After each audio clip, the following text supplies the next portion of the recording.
Hello, my Teaserking family. How is everybody today? High noon on Sunday. What is this? June 18th? Juneteenth, Sunday. Well, I have some weird news. I got my video blocked, but in weird countries, Sri Lanka, Russia, those countries over there, because I played the rock video at the end of the show, which I signed off with. Now I went to a different rock, but it was a violation of like the WWE or whatever. And I got an email and it was the weirdest thing. I'm blocked, but not here in Russia of all places. So it was pretty funny.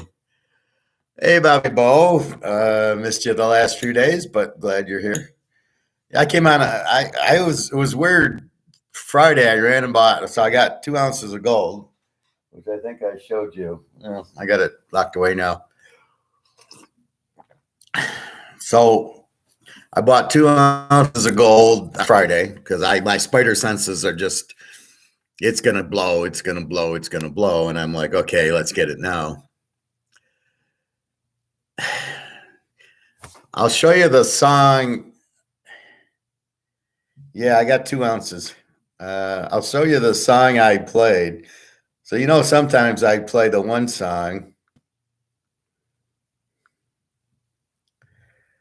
So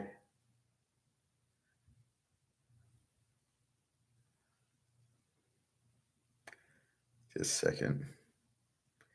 I keep adding these lights. So I played The Rock. This is the new one. And WWE said, no, you can't play our music. And my video and so the video gets blocked. But like I say, in Russia, Sri Lanka, and some weird countries, which I don't give a fuck if I'm blocked in Russia. I doubt they can even understand me. But I never got blocked by playing the other rock song. So I guess I'll have to play the other one. Where is it? Boy, you add some videos before you know it. It's 50 things down. So I'll have to go back to this rock and smell it. So there, it's Saint, so nobody knows, nobody cares. But because it was WWE, they actually blocked me.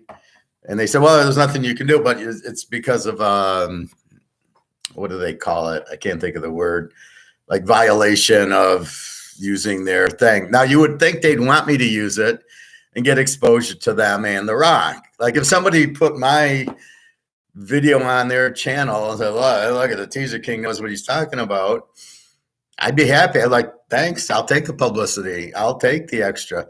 But they actually blocked it because I used it. It's the dumbest thing I've ever seen. Anyway, so I guess I won't play that anymore.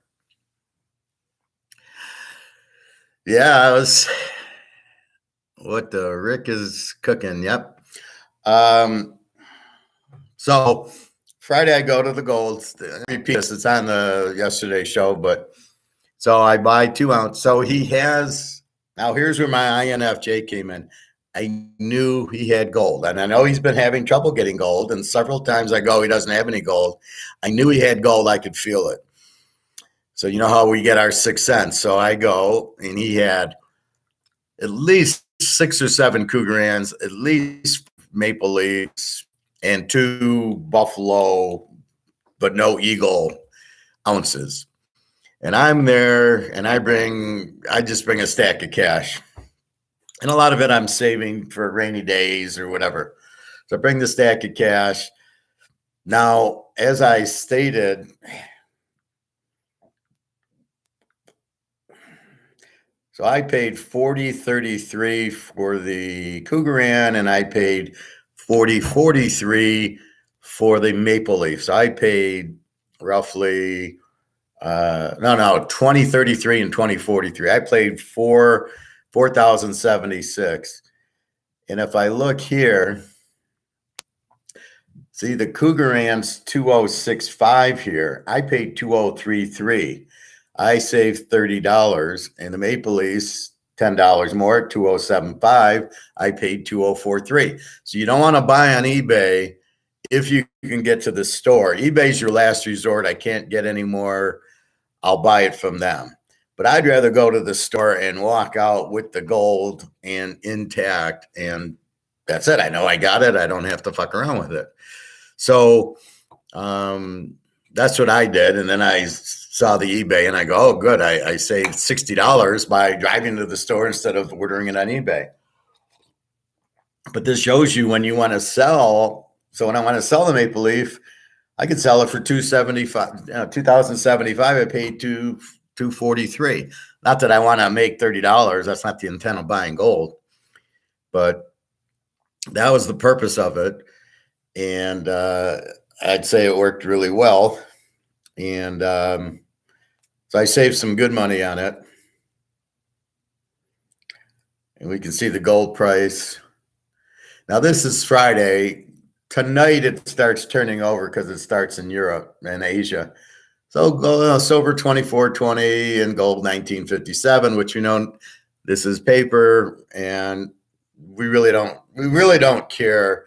We're just kind of keeping an eye on it just to keep an eye on it, but it's really not meaningful to us. But a lot of these idiots think that the COMEX is the price, and they think, oh, that's supply and demand, and we all know it's not. So anyway, so I got 2 more ounces, and I just felt it. It's like I was watching Andrew Maguire, which I shared with you. So there's a spot on Andrew Maguire I want to show you, which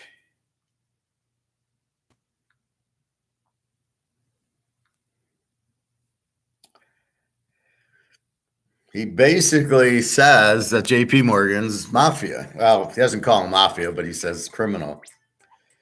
And so we will take a look at that.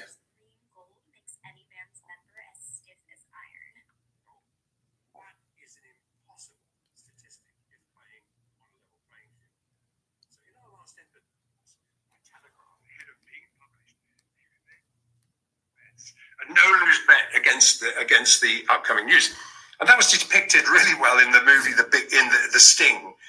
So I mean, a lot of people will know that movie. So now, if we fast forward to the picosecond world of communications, that 1/1,000,000th of a second or less, we're talking the directional high-frequency trading bots, these cheetah bots, receive and front-run news releases and rig the tables against the human traders. There's no way a human trader can operate at that speed. And it's argued as fair game. If you have the resources to embed your service inside the clubhouse and have a seat at massive expense, well, what else do you call that? Protection money? If you have the resources, you can protect yourself.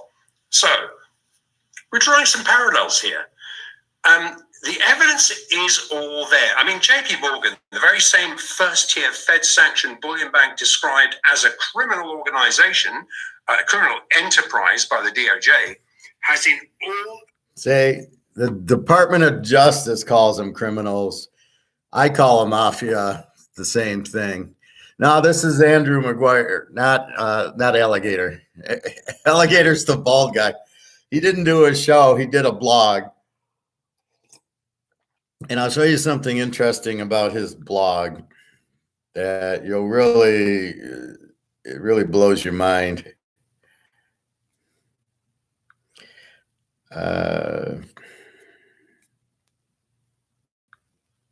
So he's basically calling James, and here's why gold and silver don't go up, is because the mafia, or Jamie Dimon and JP Morgan, are keeping it down because they print the money. So their motive is, no, you got to be in this and be in stocks and be in bonds because we make money in all this shit you do. Look at all the commission and stocks and mutual funds and real estate trust, and we can just take all the money and take it. So they see the monopoly in this, and that's what they guide you to. So they keep the price of gold down. So you said, who you think is better, Maguire or Alligator? Who got the stronger? I think Alligator is better.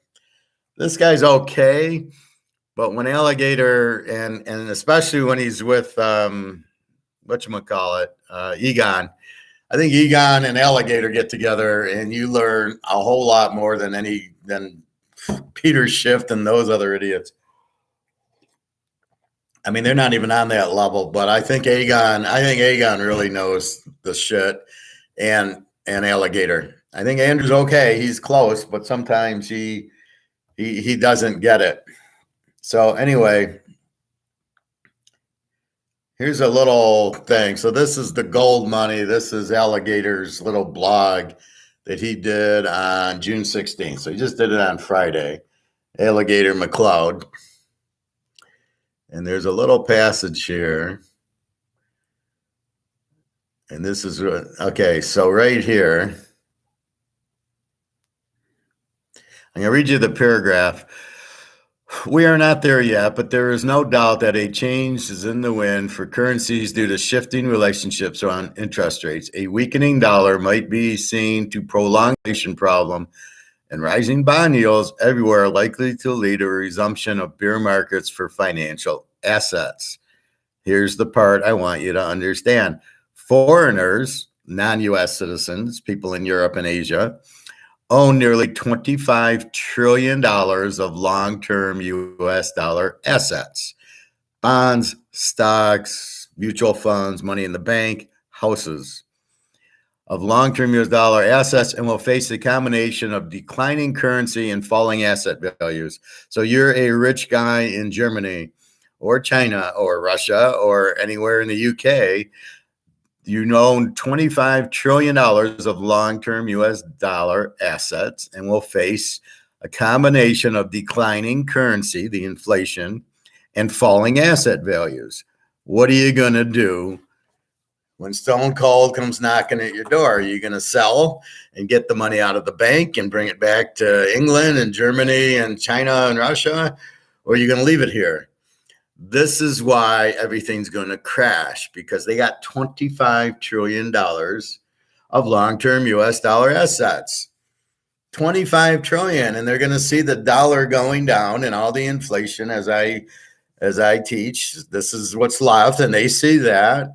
The problem is theirs is not any better. So if you're in the UK or Switzerland or the yuan or the ruble or the euro, yours is the same as this. So you came into ours because yours sucked, and now you see ours sucking. So now what do?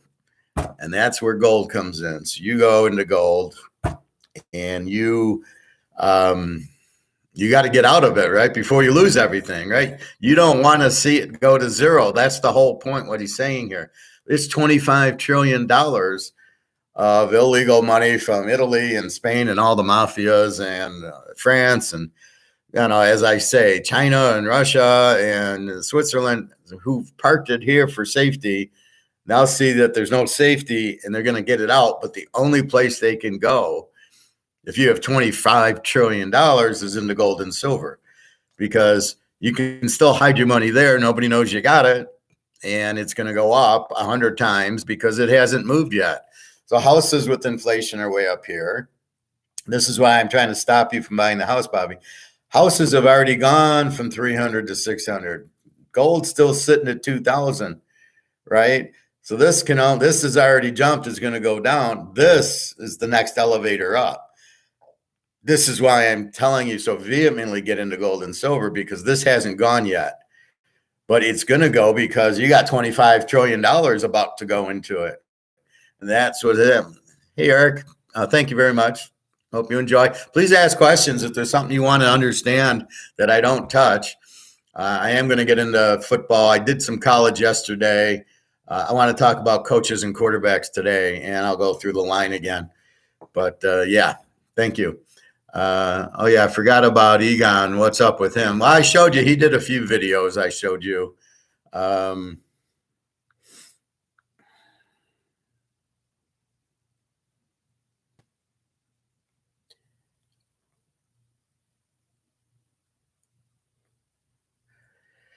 Where's the Egoner?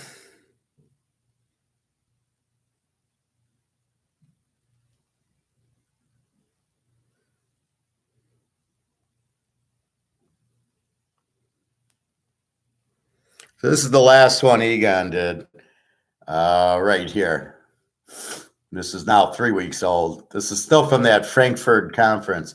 So they all went to Frankfurt, him, Alligator, and a few other guys. And then they did their things, which we have. And then they got interviewed by the guy. So Egon is very strong that it's that multiplier effect, right? If you put one drop of water into the stadium, into the Superdome, right? New Orleans, one drop of water in, and you double it every minute, how long will it take to fill the Superdome? 50 minutes. But the first 45 minutes, it'll only be a little puddle on the infield. It'll only be 7% full. But the last 5 minutes, it fills it. It's exponential is what he calls it. And we don't think like that. We just see, oh, it's 7%. We got plenty of time till it goes. As I'm kind of constantly on you guys' backs to buy gold and silver because we're at that 7% now. We are. It's going to just bloom, bust. But people think, oh, I got time. It's only 7. It'll go to 8 and 9. No, it goes 7, but it doubles every minute. And in the last 5 minutes, it fills the stadium. So you go from nothing to full stadium in 5 minutes after it's doubled and doubled and doubled. That's Egon's theory. And that's what he's saying is, yeah, you think gold's cheap now, it's going to boom. And that's what he's saying. He says, buy it now, because if you wait, you're going to be crying because you're going to be out of it. You're going to be, you're going to be waiting. So, I mean, that's why I ran and got another 2 ounces and it was $2,000. And I was like, I knew he had it though. That's how I pick games. I could feel he had gold. And when I got there and I looked, I was so happy. He had at least 7 ounces of Cougarans and at least 5 ounces of Maple Leafs. And then he had 2 Buffaloes. Now, what that says is people are coming into the store with Maple Leafs and with Cougarans and selling them to him because they need money. That's the real transaction. He is not going out to buy them. If he goes buys them, he's going to buy Eagles because he's in the U.S. Why would he buy Maple Leafs and Cougarans? So he's actually people coming in with their coins because they need money. And that's the sad part of it. That's what the inflation's doing. And people aren't even realizing it. And, but so the guy loves it because he gives him, I don't even think he gives him spot for the Cougarans. So spot's 1950. He's probably selling it to him for 1940. I come in and get it for 2033. So he makes $90 because somebody brought it in. He's not intelligent enough to understand the value of the gold he's got. He sells it so easily. You could not ask me for my gold at $2,500. You could say, I'll give you $2,500 for an eagle. I would not give it to you, not at that price. Put a 0 after it, 25 grand, we'd be talking, not 2,500. So that's what we all have to understand. Now, I did a video the other day, and I didn't get too many views on it, and I don't know if it's because I talk about gold so much or what. So I'm in the hot tub with some guy, about 60 years old, and we start talking, and one thing leads to another, and of course, I go to gold. Just curious, like you do, Bobby, when you ask the new guys, do you have gold and silver? And none of them ever do. So I asked him about gold. I said, do you have any, are you ready for the collapse? And he says, well, I got oil. I don't have gold. I don't know what gold is. That was why I named it. What is gold? I don't know what gold is. Well, what are you doing? And, seemed like he has money. He says, well, I have oil. You have oil? Yeah, do you have what, barrels of oil? He says, no, I got oil stock. And he says it's limited. And I'm like, oil's limited? What planet are you on? What do you mean oil's not limited? They got barrels and barrels of it. They got shit in the ground that hasn't even come out yet. So he's got oil stock. I said, well, I got gold. I'm waiting for it to go up to 50,000 an ounce. And he's like, well, I don't know. I don't know anything about gold.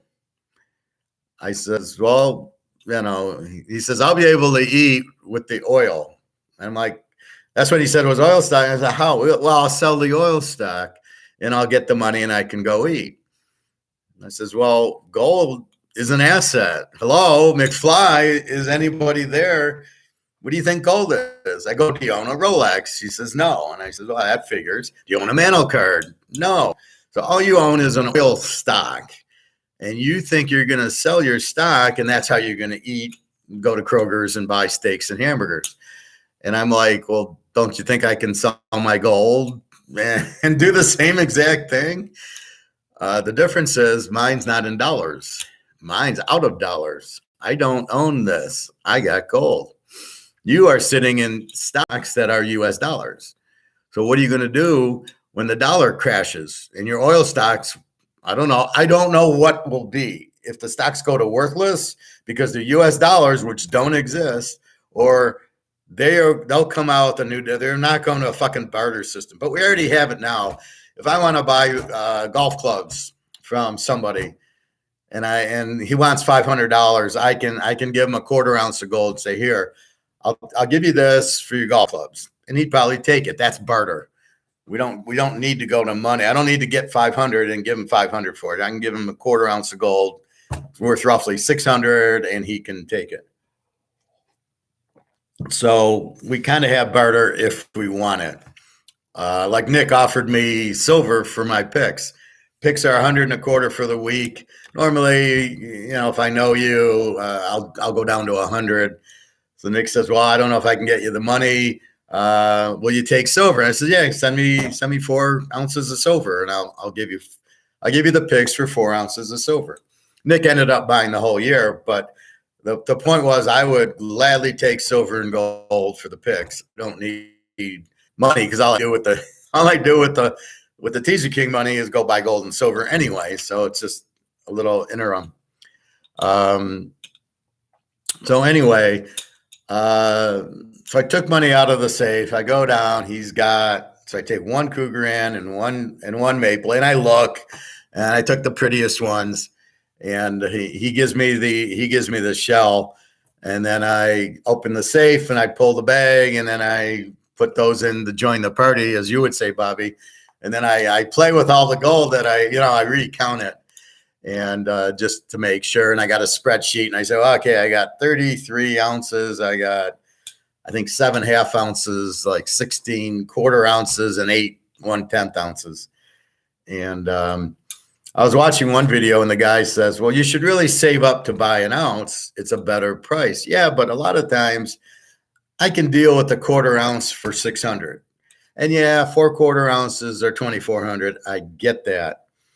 But it's 600 at a time.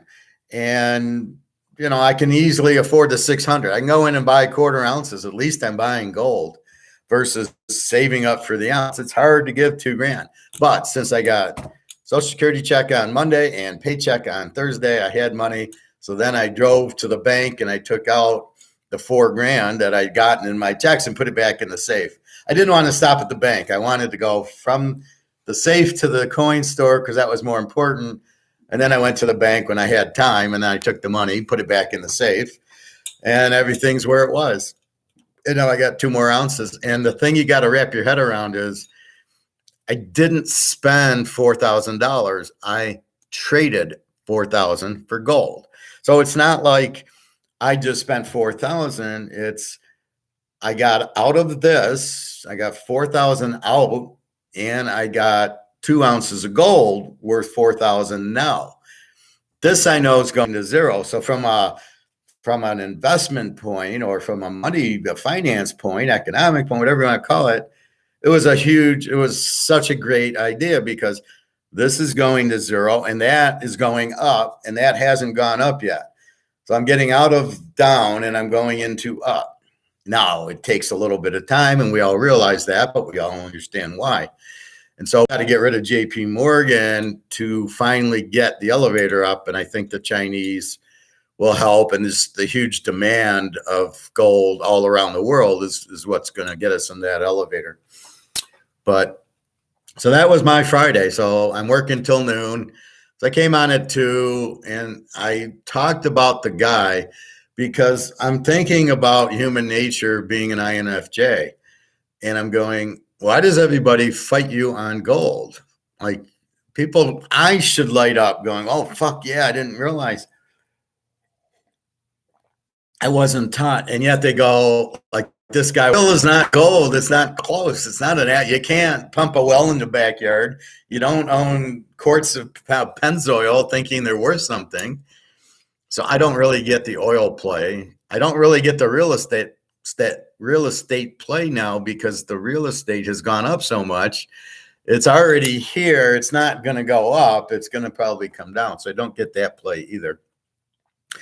Anyway, so I did the class, and my thought of human nature is that people don't want to be taught.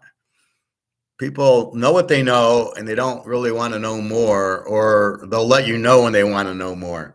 I've had people come up to me in the hot tub who listen to me, but I've never talked to, because I'm pretty loud and there's 10 people in the hot tub and I'm talking to one guy, but the other guys are listening.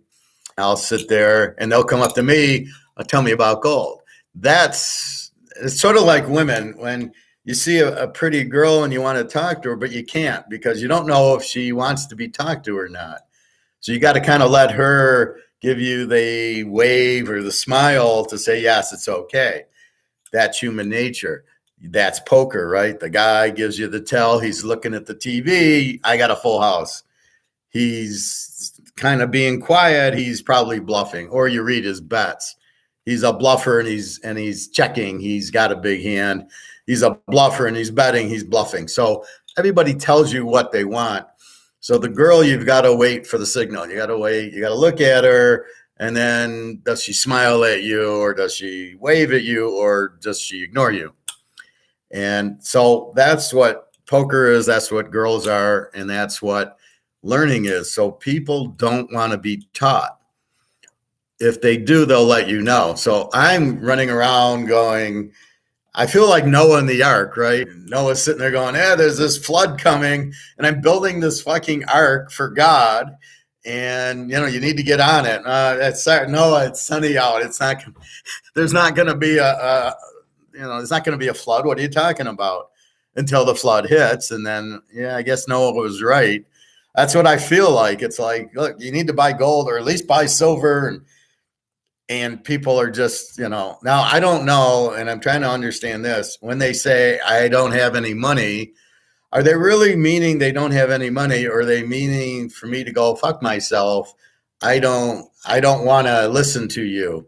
So I'm going to be polite and say, I don't have any money, and then I'll stop. This is confusing to me. When they say I don't have any money, how do you not have $100 to your name to go buy 4 ounces of silver? It doesn't make sense. So I can't honestly understand that, but I watch their reaction. As soon as they kind of look away or they see they're not interested, I just shut up, but then I won't talk to these people again. And there's several of those guys in the hot tub that, they'll say hi, and I'm like, like the communist, that don't talk to me. You weren't interested in what I was trying to help you with. I'm trying to help you, and you're not interested. Go fuck yourself. Who doesn't want to make, isn't that the point of why the guy's in the oil stocks? Because he wants to make money. I'm giving you a surefire, zero risk, 1,000% return on your not even investment. You're getting out of this. That's the most important. You're about to go to zero in this. So I'm getting you out of this into gold. And then all the demand for gold with the $25 trillion from outside people putting their money in gold and silver. So you're gonna be rich, but you don't want to listen to me, but you want to be in an oil stock, which is not going anywhere because nobody's putting their money into oil. They're putting their money. How do you even put your money into oil? You can't sit there and hold the oil. Oh, look, I got a quart of Pennzoil, or, oh, look, I got oil. I got oil in a bottle. I don't understand. I can't understand it. So if I'm trying to make you rich, but you don't trust me, you don't believe me, you don't, just are too ignorant, I honestly don't know how to take it. But I'm getting to the point. Go fuck yourselves then. Yeah, when the flood happens, and I'll be in my yacht, my ark, and too bad. Go fuck yourself. I'm trying to help you, but that's really the problem. So as we see here, Andrew's calling them mafia. How do we break the mafia? And eventually it gets broken. I mean, eventually the Chinese and the Russian mafia and the Italy mafia will handle JP Morgan because they got gold and they want it to go up. So I think it's about ready to go. And anyway, so if you ever want to read Alistair McLeod, Alligator, he's on Fridays. Usually he writes a little blurb.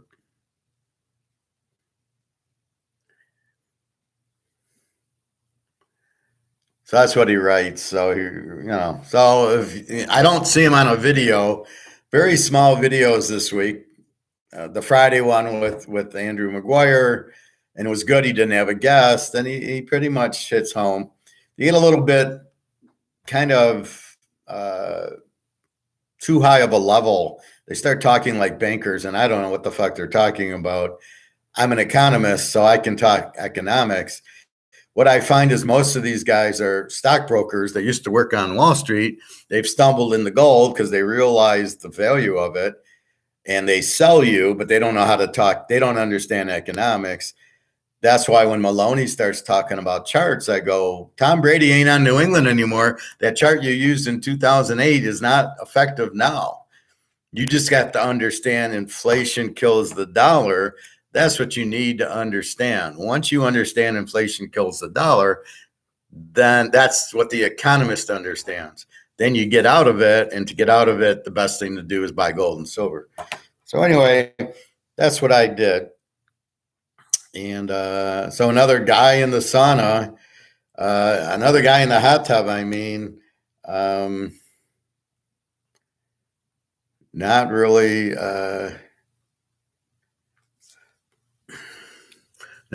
understanding what it is. So my theory is, if you know something, you can only tell somebody who wants to understand it.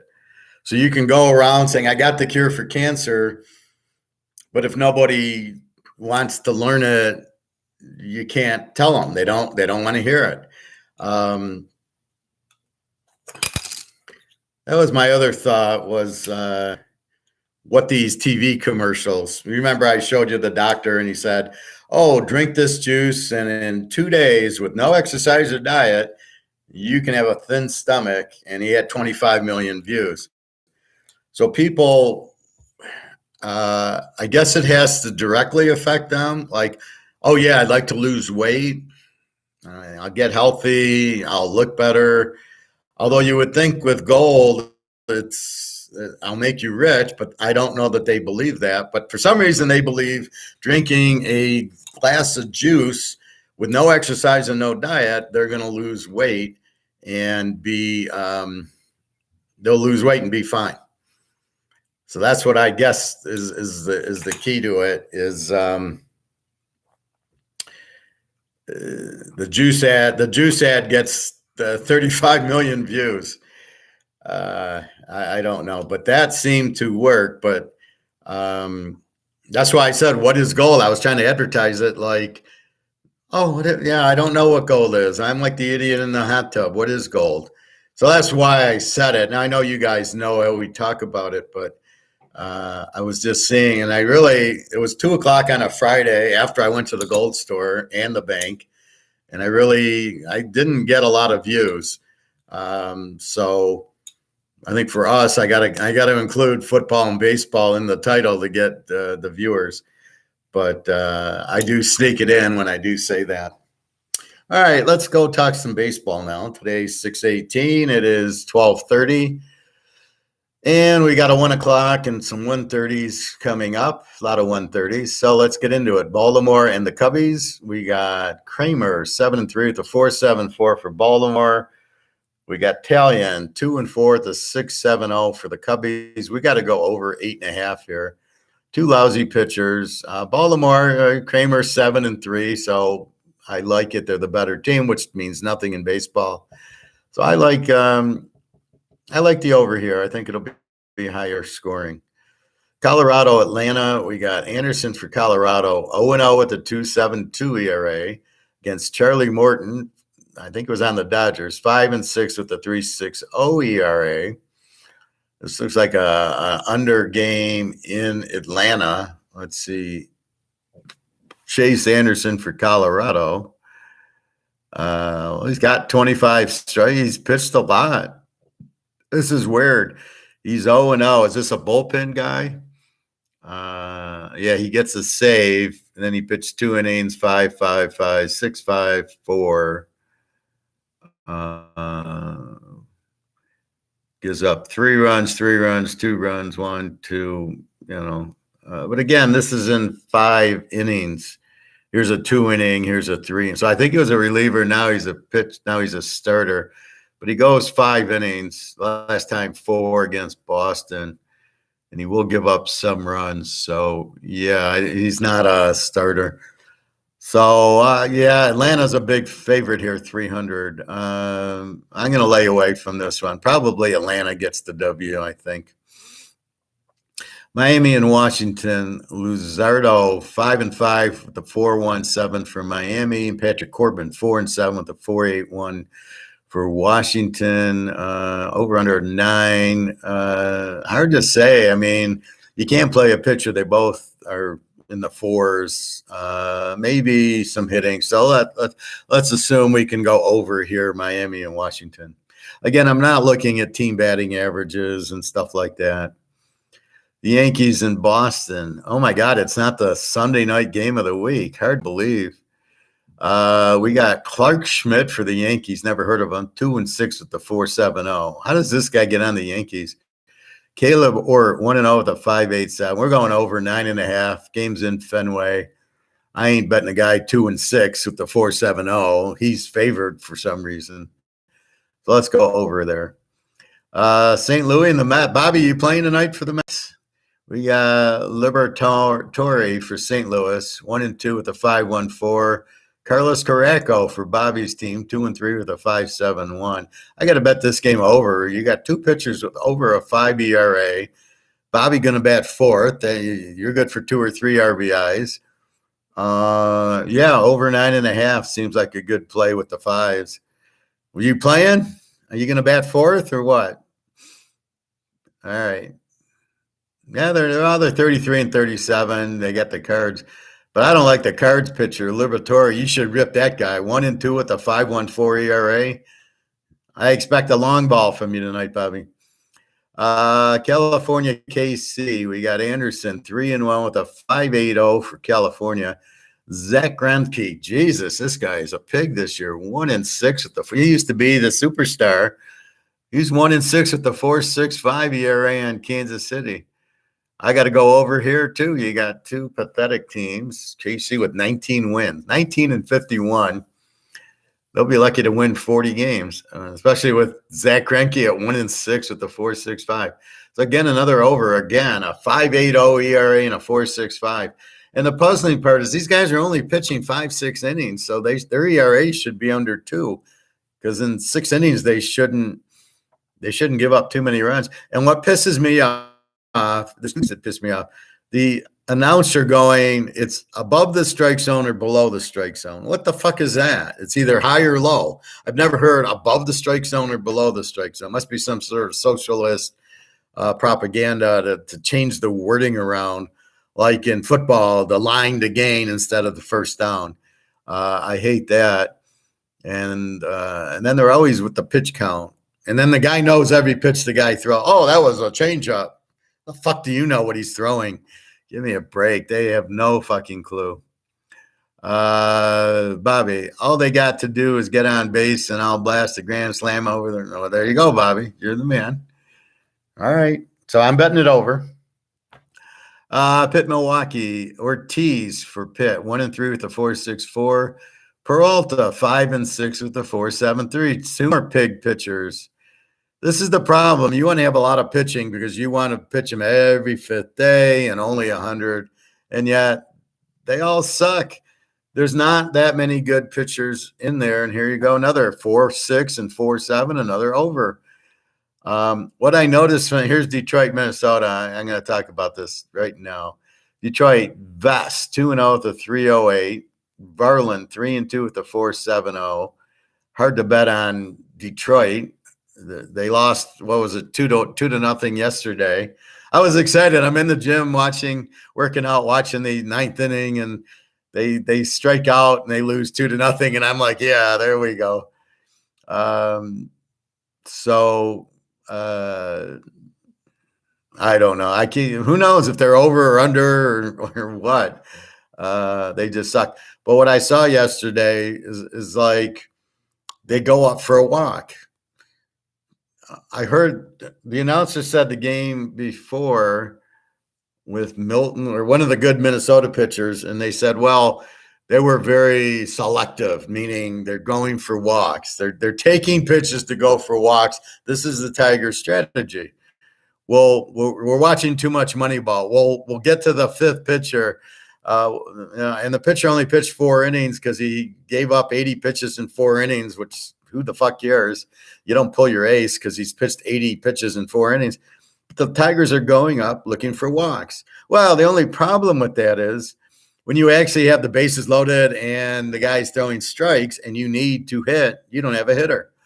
You don't have anybody on the team that can hit home runs or drive in runs or get a key hit. You don't have a 300 hitter.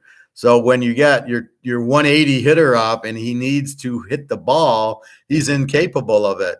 He can look for a walk, but if the guy's he's not gonna walk you with the bases loaded because you hit 180, you have to hit, and they don't know how to hit. And it's just they're up there looking for a walk, and I think it's the stupidest thing I've ever heard. This is the Detroit Tigers trying to get walks to get the pitcher out of there. This is their strategy. Oh yeah, and the announcers. Oh yeah, Joe got 8 pitches and Fred got 8 pitches, and they all got 8 pitches in their at bats. This is what he's proud of. The announcer. I don't know what I'm listening to. That's how bad baseball is getting. So in there, I don't have a clue. I guess I'll take Minnesota just on the IFCOM, but really, I don't know. Minnesota's favored a lot, which I don't know. Louis Verlin 3-2 with a 4.70, but I wouldn't. I don't know. Who knows? It could be 10-0. It could be 0-10. It could be a 1-0 game. You just don't know with the Tigers because will the Minnesota pitcher give up a lot of walks or will he strike them out? Cincinnati, Houston. We got Luke Weaver for Cincinnati, 1-2 with a 6.23. Another pig. Ronald Blanco, 1-0 with a 3.86. I got to take Houston just because they're going to kill this Luke Weaver, 1-2 with a 6.23 ERA. So let's take Houston there. Good game here. Texas and Toronto in Texas. Bassett for Toronto, 7-5 with a 4.02 against John Gray, 6-2 with a 2.32 ERA for Texas. I love Texas here. They're only laying 140. Take Texas, better pitcher, much better batters. They all hit in the 280s. They got a couple of 340s. Corey Seager's hitting 375. I'm liking Texas here. Toronto's pretty good, 39 wins, but I like the pitching. They're at home, and they got the better hitting. So definitely Texas here. Bobby Bowe. Oh, they got okay. They're going to kill the guy. Yeah, well, there you go. And it's just amazing is they're all in the major leagues with these 4-8. Here's Philly, Oakland. Zach Wheeler, 5-4 at 3.73. Okay, Hogan Harris, not Hulk Hogan, Hogan Harris, 2-0 with a 4.84 ERA. You got to like Philly because Oakland's won 19 games. Kansas City's won 18. This is just how pathetic. How can you not? Oh, this is Billy Ball or this is Moneyball, right? We'll buy a bunch of guys who walk, and that's our strategy. We'll get rid of the All-Stars. We'll keep guys that walk. We don't want guys that steal bases. We don't want guys that play defense, and we don't want pitching. We just want guys that can walk. That's our strategy. Yeah, it works real well. But you won 3 World Series when you had Reggie Jackson and Joe Rudy and Salbano and Campy Campaneris and Hunter and Blue and those guys. Yeah, but that doesn't work, does it? My realtor is from Ohio State and a Buckeye fan. Ask him what happened in the Michigan game. I was checking out houses yesterday. Notice it's Buckeye license plate. Now, what is he telling you? Is do you smell what he's cooking, Bobby? I mean, are you asking him about the market, what he thinks is happening? And I know these are rental houses. Does he know who you are? Or does he just think you're average Joe, John Q. Public? And are you talking gold with him on the SmackDown, or are you did you give him the people's eyebrow maybe? Are you going to people elbow him? Does he understand that the market's going to go down, or does he just a salesman? He's clueless. I told him I like Ohio State and LSU. He said LSU is his SEC team. Mine's Georgia. He's cool so far, but not the same realtor as the other guy. So he's actually returning your messages. I don't know what to tell you, Bobby. I mean, he's just there to show you houses.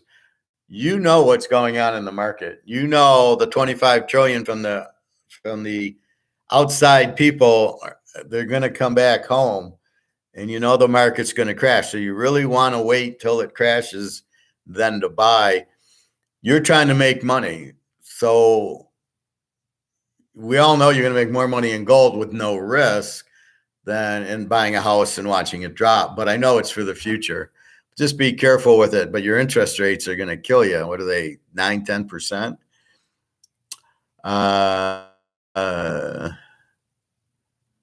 He's cool so far, but not the same realtor. I got rid of the other guy because he was allergic to communication. Well, exactly. That's what if I never answered your question, you'd go, what the fuck? Why does he do it live? He doesn't answer my question, but I'm right on top of your question. So if you call somebody and he doesn't have the courtesy or respect to call you back as a customer to him, then what the fuck? Why would you want to do business with him in the first place? I'm not jumping into anything unless it's a fit, so I'm not rushing. Good. It's mainly for cash. I get that. I want it by the beaches. I get that too. I'm not saying it's a bad idea. All I'm saying is just remember, gold, you have zero risk, and you're worried about the risk of the market collapsing. Although you do have location of the beaches, will these houses really go down too much? Now, the houses will go down, but not every house in every area will go down. So you should be okay in the beaches, but try to get a good interest rate at least. Those will be going up, especially if the Fed stops raising rates. Keep in mind, your mortgage rate has nothing to do with the Fed funds rate. The Fed funds rate is between banks. And if they think they're slowing inflation, they're out of their minds. They're not going to slow inflation by pausing the rates. But the inflation is the reason the interest rates on the mortgages and the cars go up. Because again, if I'm going to loan you $500,000 for this house, I want to get 10% on it, which means I want to get $550,000 or whatever it is in a 30-year fixed or a 15-year fixed, whatever it is. I want to get more than the 500 I gave you. And the only way to do it in an inflationary period is to get a higher interest rate. So I can offset this going to zero. I need to get more money. And then what happens, out of curiosity, when the dollar goes out? Now what does your mortgage look like? Do you even have a mortgage? So you might even get a bigger break than you think, because if it's in US dollars and there's no more US dollars, then you don't owe your mortgage, because the currency isn't there to pay it. So I assume what'll happen is they'll come out with the new US dollar number 2, and it'll be repriced in that. And then you'll pay the difference. So if you're paying $2,500 a month to your mortgage, then with the new dollar, you'll be paying $1,500 a month in the new bills. And if they're not backed by gold, they're going to go to zero also. So keep that in mind. But just be careful. Watch the interest rates, and it's all location. So again, do you have the market? Do you have the demand? Once everything crashes, are you going to have people coming to the beach? That's your other thought. Am I still going to have my market once the shit hits the fan. There's a recession coming. There's El Nino coming. So am I gonna have customers come to the house to rent it out for a week or a month or whatever your period is? Am I going to have people coming to pay me? Because if you don't have the income, now you have an expense with no income. So think fourth dimensionally. Will I still have customers if the economy goes to shit? Probably will for a while, but look what happens. So a conclusion is, look at the gold store, right? He doesn't go out and buy Cougarans and Maple Leafs yet. I saw 7 or 8 Cougarans and I saw 5 or 6 Maple Leafs in his shop. Where did they come from? They came from people that needed money. So just keep that in mind. People are hurting. Are they going to come to you and rent your house out for a week or a month? Right. So are you going to keep are you going to, so the demand's here and you're going to come here, and then is the demand going to drop as the shit's hitting the fan and you're going to be like, oh shit, I don't have anybody coming. I'm in for cash flow. That's my only worry. In gold, you don't have to worry about it. It doesn't matter. You're just going to watch the price go up. I get it's cash flow. It's a good idea in normal situation. You want it by the beach. That's good. Exactly. I've been thinking the same, Professor. I think the end of 24, 25 will be better. This 23, not so much. It's a good idea. I think you want to see what the shit happens. And I think right now, the reason you're in gold and silver is you have no risk. What is your risk? You have zero. Nobody's going to come to you like Attack on Wall Street and say, Mr. Bonilla, your gold's worthless. Oh, yeah, legally, the writ got there was a legal problem. People couldn't pay, and, it's worth nothing. And your 60,000 is worth zero. And that's what I always go back to. It's like, but in gold, nobody can come up to you and say it's worthless. It's only going to go up, and nobody can take it from you. You just sit there and you got it, and you jump up and down on the gold and silver, and you go, this is perfect because I have no risk. Nobody can come and say it's worth zero, and it's only going to go up at least to 20,000, 2,000 once we get off of COMEX, which again they're saying a lot has been pulled off. Well, once all the gold's gone, they can't keep. Well, I'm selling a million contracts of gold. Well, there isn't any. So it's like fantasy selling these derivatives, and there's no gold because it's all being drained. And the Chinese and the Russians, it's all they can eat because they want to destroy the U.S. Well, they want the U.S. to destroy themselves. So anytime this gold is sitting out there at 2,000 an ounce, they're eating it up. And they just go print more money and off they go.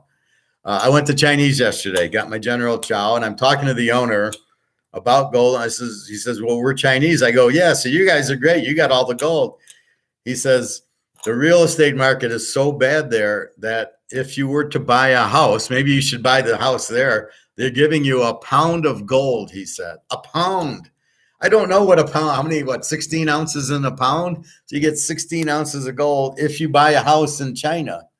He says everybody's dirt poor there, and but they're giving you incentives to buy the house because the housing market is gone. They're giving you a pound of gold. I'm ready to go there. Let's go there and buy a house just to get the gold. Oh, my God. Yeah, I got the General. Well, they've been affecting me, and my feet swell up after it because of the sugar and the salt. And I'm not putting salt in my eggs or my veggies or my meat anymore. I think I have too much salt, which is why my feet keep hurting me, right? So I just stopped. So when I make my omelet, I don't put salt in it. I put pepper and I put pepper and ginger and garlic and turmeric. But I don't need the salt. It doesn't make it taste anyway. And basil is really sweet.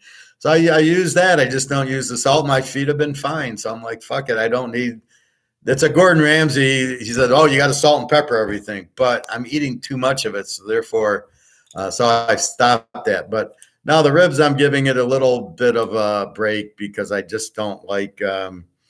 It's just something when I go there that sweet sauce is just killing me. It's just too much sugar. I don't know what the hell they're putting in it, but it's been a month or so. But I don't care. I get the Chinese Saturday, and I just keep buying ribs and steaks from the grocery store, and I'll cook them, and I know they're healthy, and so I don't mind that. Bobby, I'm still disappointed my barbecue spot here suddenly closed down for good. Well, they probably couldn't handle the inflation. He probably tried to raise his prices to meet the inflation, and nobody could pay. I went to Chinese yesterday after swim. It was about 5:30. There was nobody there. So I go to it's a married Chinese couple, right? And I go to them, where's everybody? It's 5:30 on a Saturday, and you don't have anybody here? Is everything okay? Like, come on, I'm not stupid. I go there at 3 o'clock on a Saturday. There's 5 people in line and 5 people who have called in orders are driving up and getting their order. He said no. And then I warned him about gold and silver. And again, he says, we don't have any money. And I'm like, what do you mean? You're running this business is packed and you don't have money to go buy 4 ounces of silver? So now I'm really like, are they trying to tell me not to talk about gold? I don't know what it is. Hi, Don. Do you like Angels to win outright today? I've been going through baseball, but let me see. I think I've passed California. California, Kansas City. California, 40-33. KC, 1951. Tyler Anderson, 3-1 with a 5.80. And Zach Greinke. I think I like this one over because now, again, I don't really know the team batting averages and stuff. Only on Texas and Detroit.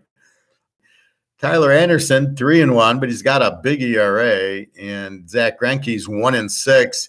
So if you're betting against Zach Greinke, maybe he's got a 4.65 ERA. I think it's an over 9.5 because both pitchers suck. So you don't really have McCullough or Verlander going where that's a win.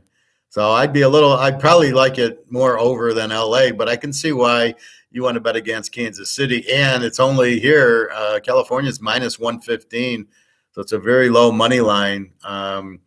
Greinke, he's okay. I mean, he just has a shitty, but again, the team's so bad. So he's 1-6, but his ERA is also 4.65. So I don't know. I kind of like the game more over than anything, but we will see.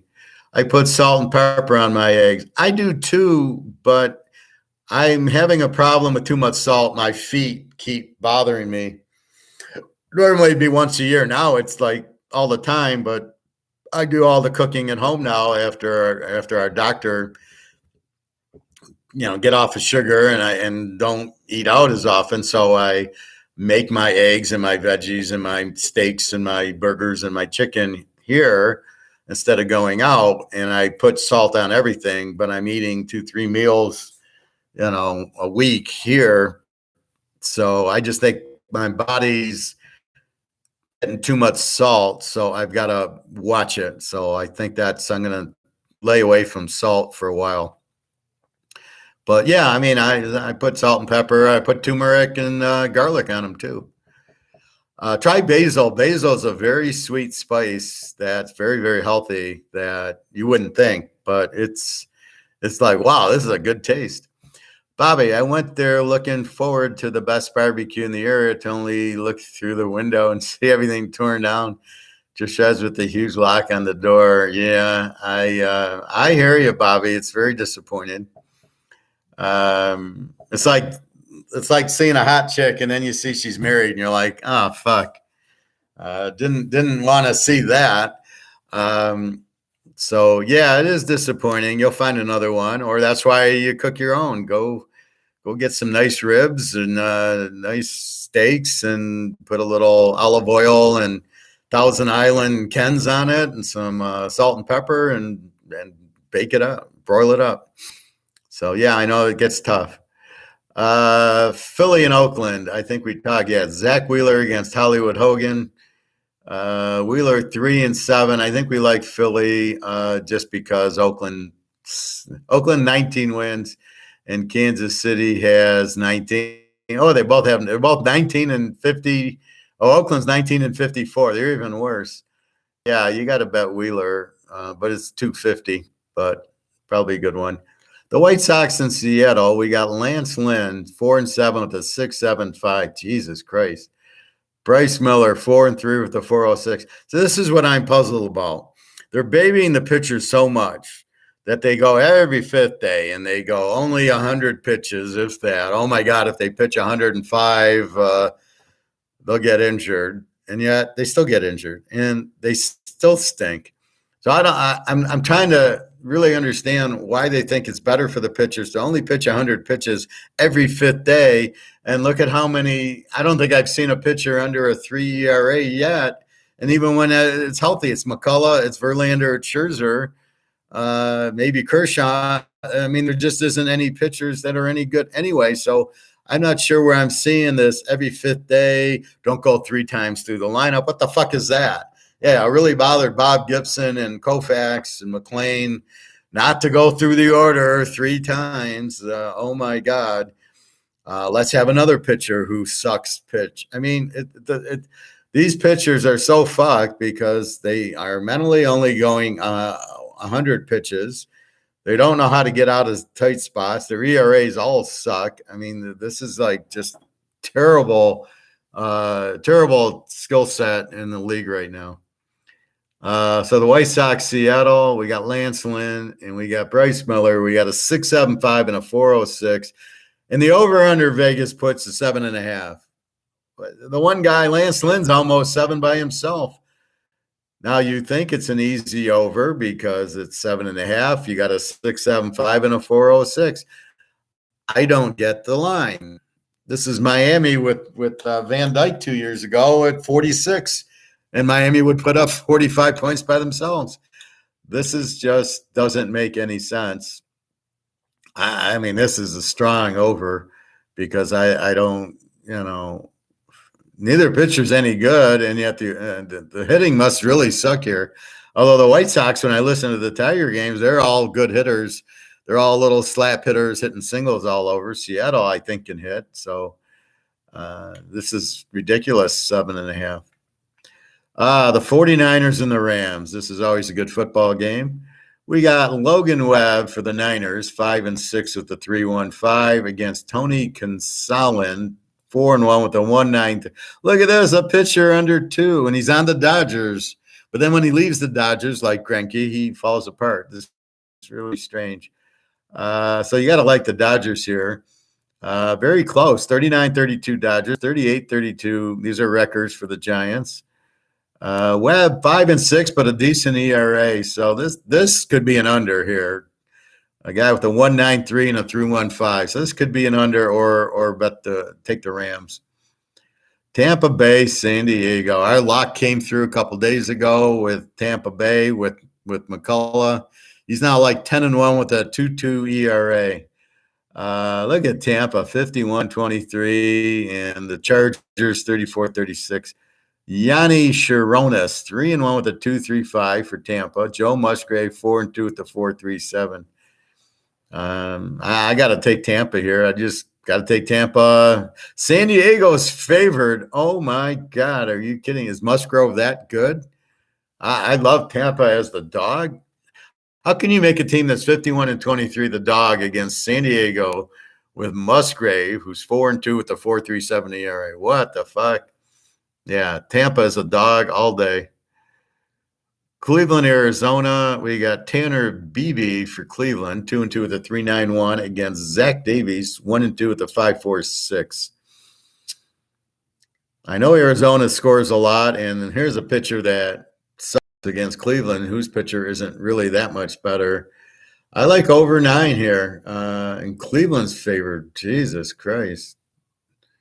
Tanner Beebe, 2-2 with a 3.91.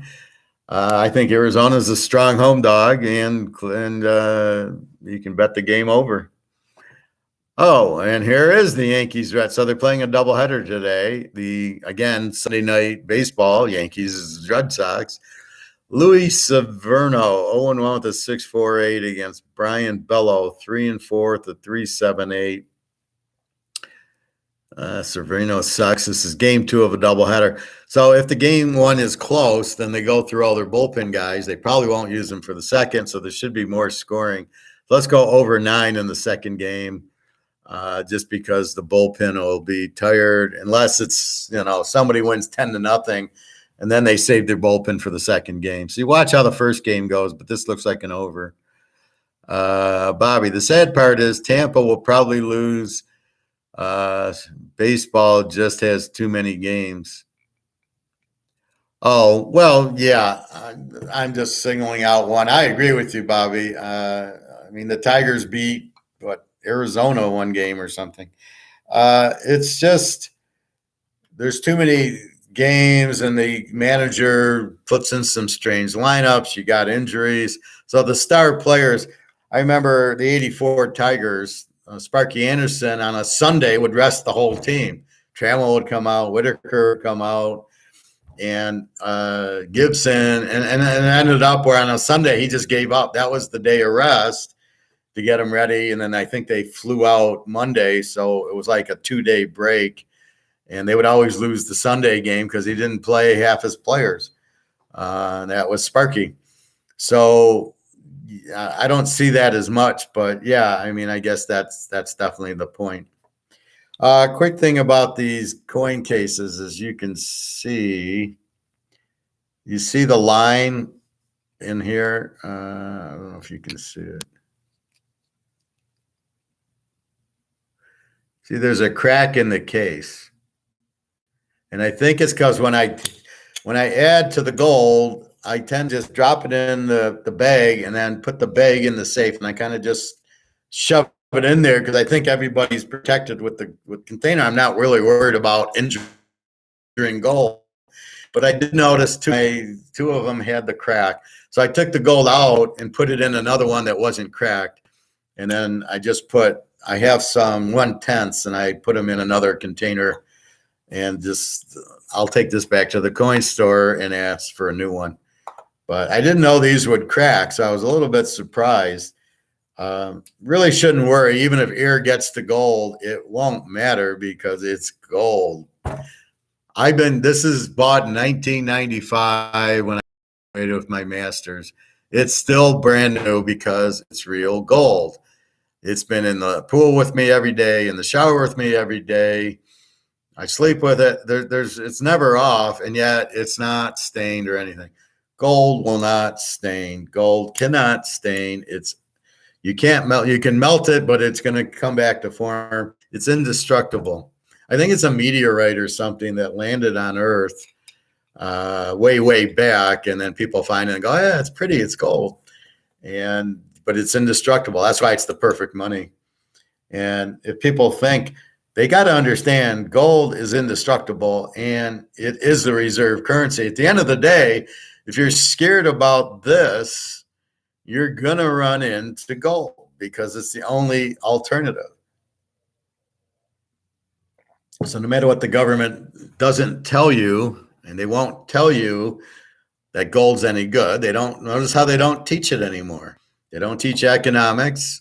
And if they do, it's certainly not Austrian economics. It's certainly not about gold or money. They don't teach it to you because they want you in dollars. So if we don't have a $100 bill, even though it buys you, I saw Fritos were $5 a bag. Like, yeah, there's no inflation. Yeah, keep believing that. People need to smell what metals are cooking. I don't know how to make them smell it, Bobby. Like I said, it's like Noah. God himself came down and told me there's going to be a flood. I'm building an ark.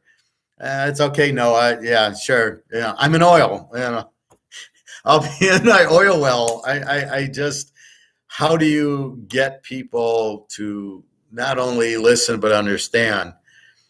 Like I said, I was talking to this lifeguard. She's the supervisor.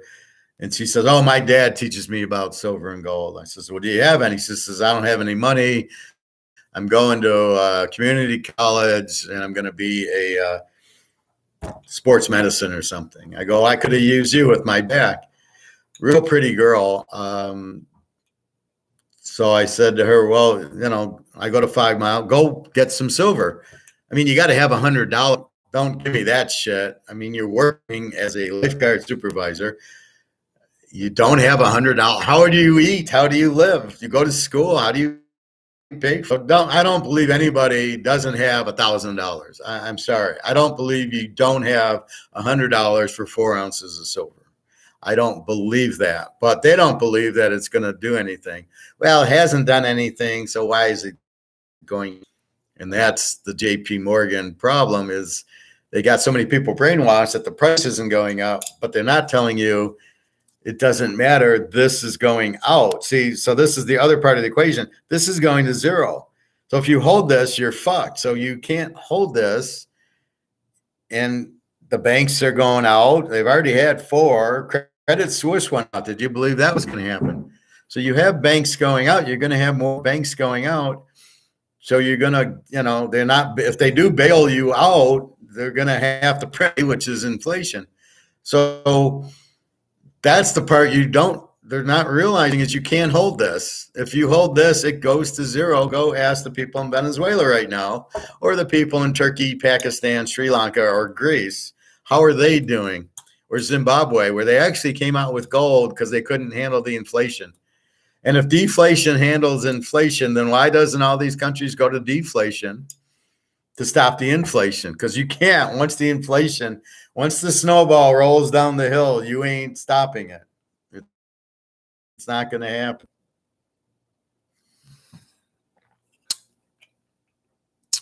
I didn't know the professor was into religion. We talk about it all, and I'm not, but I'm not very religious, but I do believe in angels. So when my back's really hurting me, I go to the angel. But I don't know. I'm strong myself, so I don't need to pray to a God. I just take care of it on my own, kind of thing. So I don't know how much, but for some reason I believe in angels, and so I'll go that far. So I'm not real religious, but I get it. But I think people are weak and they need to believe in a God and they need to pray. I don't believe I need to go to a church to pray. I think I can do it here if I really need to. But my problem is, let's say I was sick, I would just fast for 5 days, and that would be how I heal myself. Or instead of going broke, I learn and go buy gold, and that's how I heal myself. So I think my angels lead me to that point. But what do I need to pray to God? Don't let me be poor. Just see what it is and say, no. I'm going to go buy gold. That's how I'm not going to be poor. I don't need to pray to God to keep me eating. Just go buy gold. That will do it. Agreed. Yeah.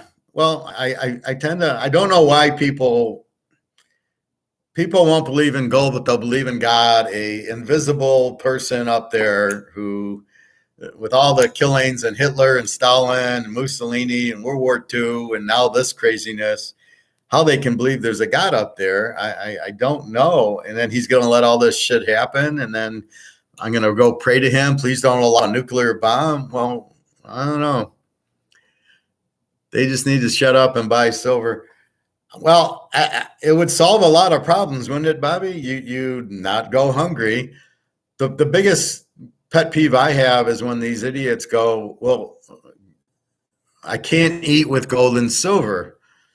If I'm on a deserted island, gold and silver won't help me. Well, neither's your oil stocks or your Rolex. Neither would be your dollars. So what does that have to do with anything? Or the guy going, well, I can't eat gold. Like, gold won't buy food. And I'm like, but gold is money. I know. I think maybe in Florida, I think Texas, and I think there's 9 or 10 states now that do accept gold as currency. So I don't know what this guy's talking about, but it'll definitely, now the problem is getting change, right? I'm not taking my ounce of gold to the grocery store. Right now it's worth $2,000. I'm not going to go buy $80 worth of groceries, give them a gold ounce. I don't want $1,920 back if they could even figure out to do that, which they wouldn't. At best, they'd give you a spot, which you can't buy it for. That's the funny part about gold. The spot's 1950 and the guy's selling it at 2030. Spot doesn't make sense because you can never buy it anywhere for 1930. I think the Chinese and the Russians can buy it off of COMEX for the spot. I think. I'm not 100% sure, but it's clearly the bullshit because they're not using physical. They're selling a million ounces of gold, and Jamie Dimon buys it, but he doesn't actually get the gold, and the other guy's actually not selling the gold. How do you do that? So I'm really not selling. I'm going to sell the Canadian Club, but I'm really not selling it. So Bobby, if you buy it, you're really not going to get this. What the fuck kind of craziness is that? What do you mean? How do you sell 1 million ounces of gold or silver to lower the price without actually having the gold or silver? And then nobody's actually buying the gold or silver on the other end. Well, we're just doing derivative. Well, you can't. That's fairy tale. You can't do that. So I think it's coming to an end. And Andrew and Alligator and Egon all kind of are saying that they know it's price fixed, but they see it's going much, much higher. So, I think that's as close to God as I get, is going, okay, Alligator believes that gold's going way higher. Okay, I feel better because I believe it. I know that's going to happen, but when you hear Maloney and Rule and these idiots talk, you second guess yourself. But when you hear Alligator and Egon talk, you go, yeah, okay, it's going much higher. I think that's more just sanity checks going, yeah, okay, they think it too. I think it. Okay, now I'm ready. Yeah, Alligator, he's the man. But you see, you don't get Alligator guys here. You get Maloney, and he pulls out his chart. And the problem with charts, they're not realistic because they don't work. They're looking at different values. Brady's not on New England anymore. And if he ain't on New England anymore, how can you use New England trends that you used in 2008? No, it doesn't. There's too many. Brady's not there, so the trends are no good. So you can't look at old trends. It's only good if nothing changes. But we know in this world, everything changes. So you can never look at a trend of gold in 2008 and carry it forward to now, especially when it's COMEX and now it's going to be physical. So you can't say that. Alligator's a champ. He puts Peter Schiff to shame. Peter Schiff's an idiot because he says, okay, it's time for gold to go up. Doesn't even understand there's paper and physical. And it's total bullshit because gold doesn't go up because they're waiting for physical, and it's COMEX and JP Morgan's keeping it down. So why does he sit there and say gold's going to go up? Okay, this is it. This is the time. Gold's going to go up. Make sure you buy from me. He's being a salesman, not an economist. That's what I don't like about these people. I'm an economist. I talk to you as an economist. I don't talk to you as a salesman. I explain what and why and where and how. He doesn't. He sits there. If you ever listen to Schiff, he'll sit there and they'll say, well, what time is it, Peter? And he'll go, well, today's Tuesday, and, the market's this, and I had chicken for dinner, and da-da-da-da-da. 5 minutes later, he still hasn't answered the question what time it is, because he just talks, and he's like the Riddler. He just talks in riddles, but he doesn't answer the basic question of what time is it. Peter Schiff can't even hold Alligator's jockstrap. He can't hold my jockstrap either, Bobby. He's, and he's so well. See, I laugh because I'm sitting, nobody's calling me to do the interview, and they got these other idiots and all I say to them is these guys don't know what they're talking about. And I don't know who's watching them. So when Sheckman or Rule or all the Rickard or these idiots keep coming on these shows, people are listening to them and they're all getting fucked because Rickard's a CIA guy. He's a communist. He doesn't know what he's talking about. He's a Keynesian and he keeps talking. I don't know. He's one of these guys like Rick Rule that you can't follow because they don't talk English. They talk some strange language that nobody understands. and everybody loves him. And what the fuck did he just say? I don't know what he said. Schiff's an idiot, and then Maloney doesn't know what he brings out charts. I thought he was smart when he did the Roman U.S. comparison, but then you find out it's not him. He's not doing it. Somebody else did it all. He takes credit for it, and then, but now when you hear him talk, he doesn't understand anything. And then I love the what was it? I lost my thought. See, that's my problem. I think in 10 directions at the same time. Okay. So that's that. No, I don't know.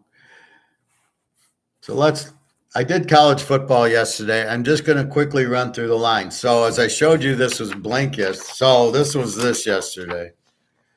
Right now it's this. Now I filled in the blanks. So step one, fill in the score, fill in the games, fill in the lines, fill in the over-unders. So the ones without the over-unders, they don't have them up there yet. So I got the over-unders. Now the next step, I'm going to go into my Excel sheet, and I've got all the teams based on the scores. Are they over, under, A's or Z's? And I'm gonna pencil them in here. So I have one whole piece, and then I highlight the Z's because I want to bet against them. Again, it's art of war, so you're looking for who do I want to bet on, and just the same, who do I want to bet against? Like we had Don asking, do I like the Angels because they're playing Kansas City? So he really wants to bet against Kansas City than he does against the Angels. If he wanted the best team, he'd take Tampa Bay. But that's what you're doing. So in football, we do that all the time. And we look for the worst team, and the worst team are the Z teams. They don't score. University of Massachusetts is the worst team. They score like 18 a game, and they give up 35. So not only can they not score, but their defense can't stop a high school team. So if we come in with McCall from Coastal Carolina, or the James Madison or App State, or we come in with a bigger gun who can score, that's when we lock against UMass because they're not going to stop the win. They're going to give up 50, 60 points. And that's the thing about college football. They pile it. They don't win. Like in the NFL, they get up 24-10, probably ends 24-17, maybe 27-17. They don't really look to score. It's just they'll score more if they get a pick six or they run a punt back. But in college, they keep scoring. And yes, I'm sure some of it is defense, but there's such mismatches where the defensive line, like Georgia, you can't even block them. So they end up getting pressure on the quarterback, causing fumbles for strip sack touchdowns, getting pick sixes because the quarterback has no time. Like in the Tennessee game, Hooker had no time. He'd go back to pass. He was already sacked. So keep that in mind. That's what you're looking for is the weak teams that can't really stop them. So he can't stop them. They're weak. Next thing you know, they keep scoring. The second team gets out there. They get a chance to play. They're going to keep scoring. We're in the NFL. Aaron Rodgers doesn't leave the field. Brady doesn't leave the field. Drew Brees, other guy come in and hand the ball off. Fellas, they come in and throw. They want to impress. They want to say, hey, look at me. They want the practice. So they'll score a few touchdowns. So that's what it is. I got to see some family later, and dreading the meaningless conversation, I'm going to be forced to just think about gold and silver. Show them gold and silver. And just say, do you have any? And then take $1 and rip it. That'll get their attention. So take the full $1 and just rip it. I almost did that yesterday. I took $1 out. I think it was a Chinese, and I said, this is worthless. And I was really tempted to rip it and then say, see, this is what it's worth. It's nothing. So try that, Bobby, for fun. Take a $1 out and just rip it and saying, this is the value of this $1. It's worthless. and that'll get their attention. But yeah, I mean, what are you going to do? I mean, you either go or you don't go. You're being nice to spend time with your family when you don't really like it. I don't go to my family. I haven't seen my family in years. I have no desire to waste time with people that just don't understand me. I could talk gold till I'm blue in the face. They wouldn't buy gold. They won't understand it. I was going through my master's in the 90s, and all the shit I was learning about economics, and I'm bringing it up. Oh, there won't be Social Security, and the dollars are being inflated. It's not worth anything. And da da da da da da da da. And my family just sat there. Oh, that's nice to hear. And it was like talking to the fucking wall. And I'm like, I can't do this. I can't. I'm learning all this stuff, and nobody believes me. And when your family doesn't believe you, you're like, what the fuck?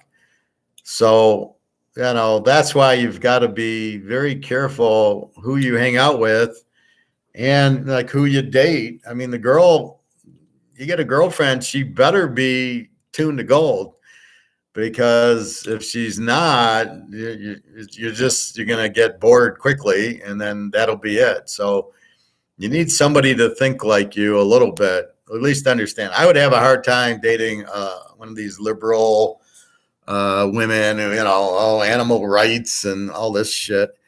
I would have a hard time with that. I mean, it's like, hey, nobody should hurt animals, but animals don't get rights. And yeah, the banks are collapsing, so don't tell me they're not. And all this shit. It's like you've got to be kidding me. So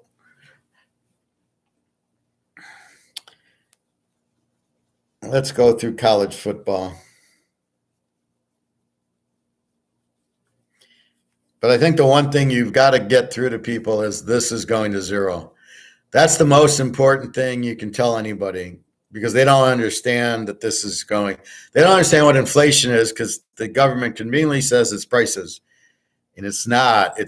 You're devaluing the dollar by overprinting it. That's what it is, but they won't say that. So people think it's prices, and they say, oh, well, we had it in the 80s and everything was okay. So they think in their mind they had it in the 80s and everything's okay, and it'll be, the government will fix it. For some reason, they trust the government there, which I don't know how you ever trust the government. And that's it. So anyway, that's the most critical thing you can tell somebody is that. And, so your girlfriend, you better show her this, and she better understand it, or just dump her, because it's not going to go anywhere. But then when the gold goes up and you sit there with your 30, 40 ounces of gold, then all of a sudden she'll like you. You don't want her to like you for the gold. All right, let's go through the games, and then we're going to go through the coaches. So Notre Dame 20 over the Navy. This is 826, over under a 48. We got Hartman, the Notre Dame quarterback. Navy doesn't really matter. It'll be a running guy. We got New Mexico State 9 over UMass. We got to check the quarterback, but New Mexico State, I think, is going to kill them. They were explosive at the end of the year, and the quarterback, if he's back, I can't imagine he's not. I'm sure he didn't transfer anywhere, but this guy was good. So they'll kill Mass. Mass terrible. San Diego State 3.5 over Ohio. Thought it said 23, and I know this was a low spread. 3.5 over Ohio at San Diego State. We've got Vandy 17.5 over Hawaii. We got USC 30 over San Jose State. We're going to watch the box score, and we'll see how good San Jose State is. We know what we got with USC, and we don't believe we have a defense. It's probably an over. We got to look at San Jose State's quarterback. Talking to them about medals will be even worse, because they will be clueless and say something silly. Well, that's why you rip the dollar. You take the dollar and rip it, and then that gets their attention. Then you can talk to them about the dollar, and then you can say the only way out's gold and silver, and they might get that. We will see. So that's how do we? So that's the question, Bobby. How do we get people who don't want to be taught about gold and silver to teach them. We know it's the right thing to do, but they don't want to hear it. So how do we get people that don't want to hear it to listen to it? This is our problem that we have, right? Because, I don't want to hear about gold. It's like if somebody was talking, Russian dinner to you, you'd be like, I don't want to hear that. Russian culture. Yeah, I don't want to hear that. So that's what it is how do you get interested in Russian culture? How do I get you interested in Russian culture? And there's two ways. A hot girl wearing some nice clothes, you'd be like, that would get your attention. That's why sex sells, because you're not interested in the product, but you're interested in that common denominator, sex with a hot girl. You see the hot girl, and then you're interested in whatever products she's selling. So we need a hot girl wearing gold to get everybody interested in gold, I believe. That would do it, because then everybody would notice, and then, she's selling gold. Really? Well, maybe I need to buy gold, because if I buy gold, I get a hot girl, right? Isn't that the way it works? If I have a Marlboro or a Coke or a whiskey, and the hot girl's drinking it, or the what is that? What's that beer with the lime? Jesus. Anyway, Courvoisier or Canadian Club. If I drink Canadian Club, a hot blonde comes. So that you connect. That's why they use sex in advertising, because you then believe, if I drink a Budweiser, some hot girl, we're going to go to a party on the beach and some hot girl will be there. So that's how you got to kind of introduce gold, with some hot blonde, walking out with 10 ounces of gold. Then everybody would buy gold. At least you would get the interest. Louisiana Tech 10.5 over Florida International. Florida International sucks. So does Louisiana Tech. We'll just talk to him about money, Bobby, or just lead into it. Talk to him about oil stocks. UCF 35-62 over Kent State. We got an NC State 16 over Connecticut 54. Utah, our favorite, 951. Rising, I saw running around with the knee brace on. He's fine. He will be playing. He was practicing. He looks good. Look for Utah in a revenge game. Now we got to see the port. See, here's the difference. We have to see the portal of what Florida got that will change this. That's the difference in football now. Richardson leaves. They don't have a quarterback. Here comes portal.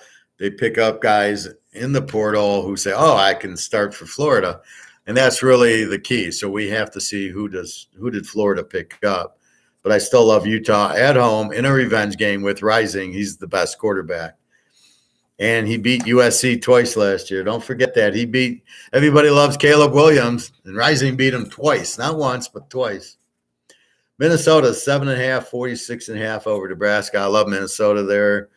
Nebraska sucks. I think they had a 12 defense last year.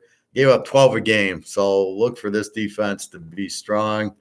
Nebraska is a mess.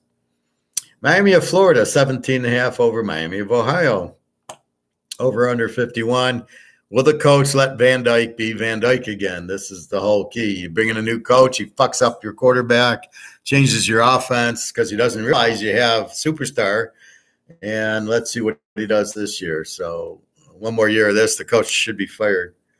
And poor Van Dyke, he goes from 40 touchdowns to like 26 because the coach fucks him up. Michigan State 14.5, 52 against Central. I think Central definitely makes a game out of it. Their coach is an offensive-minded.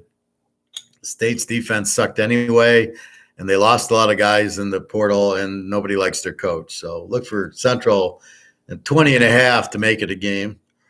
Louisville, 8-47 against Georgia Tech. Louisville gets their old coach back. Look for an explosive team again.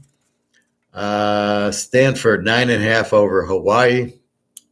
Over under 57. Stanford blows. Let's see how bad Hawaii is this year.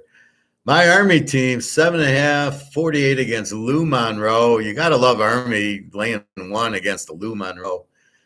I mean, Lou Monroe's defense cannot handle Army, and Army's defense is really good. They played Hartman last year, very tough, and a couple other passing teams. I think they had Coastal Carolina. Like, I don't know what the fuck they were scheduling all these superstar quarterbacks, and they got lit up pretty good, but not by Lou Monroe. Tennessee, 28-58 against Virginia. They got a great offensive coach in Heupel. Look for Tennessee to be explosive again. New quarterback, plug and play. Virginia sucks. Very weak offense. We'll have to see. We'll have to wait and see on this one. Liberty, 11-51 over Bowling Green. 2 weak teams. I don't know how they lay 11. We'll see. We got to check out Bowling Green's quarterbacks and stuff. SMU 17-58 against L-Tech. L-Tech sucks. SMU should kill them in this game. Their quarterback left to go to Wisconsin. What is Mordecai thinking? Why would you leave SMU where you're explosive as hell? You're going to throw 40 touchdowns in the system to go to Wisconsin. Oh, my God. So I'm a little bit surprised there. I guess Wisconsin gave him a new car or something. They had to do something to get a guy from SMU, a pass-happy team, to Wisconsin.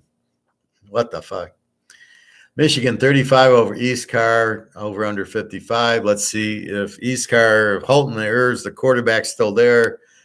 East Carr can score a little bit. Michigan's just going to run it down your throat and play defense.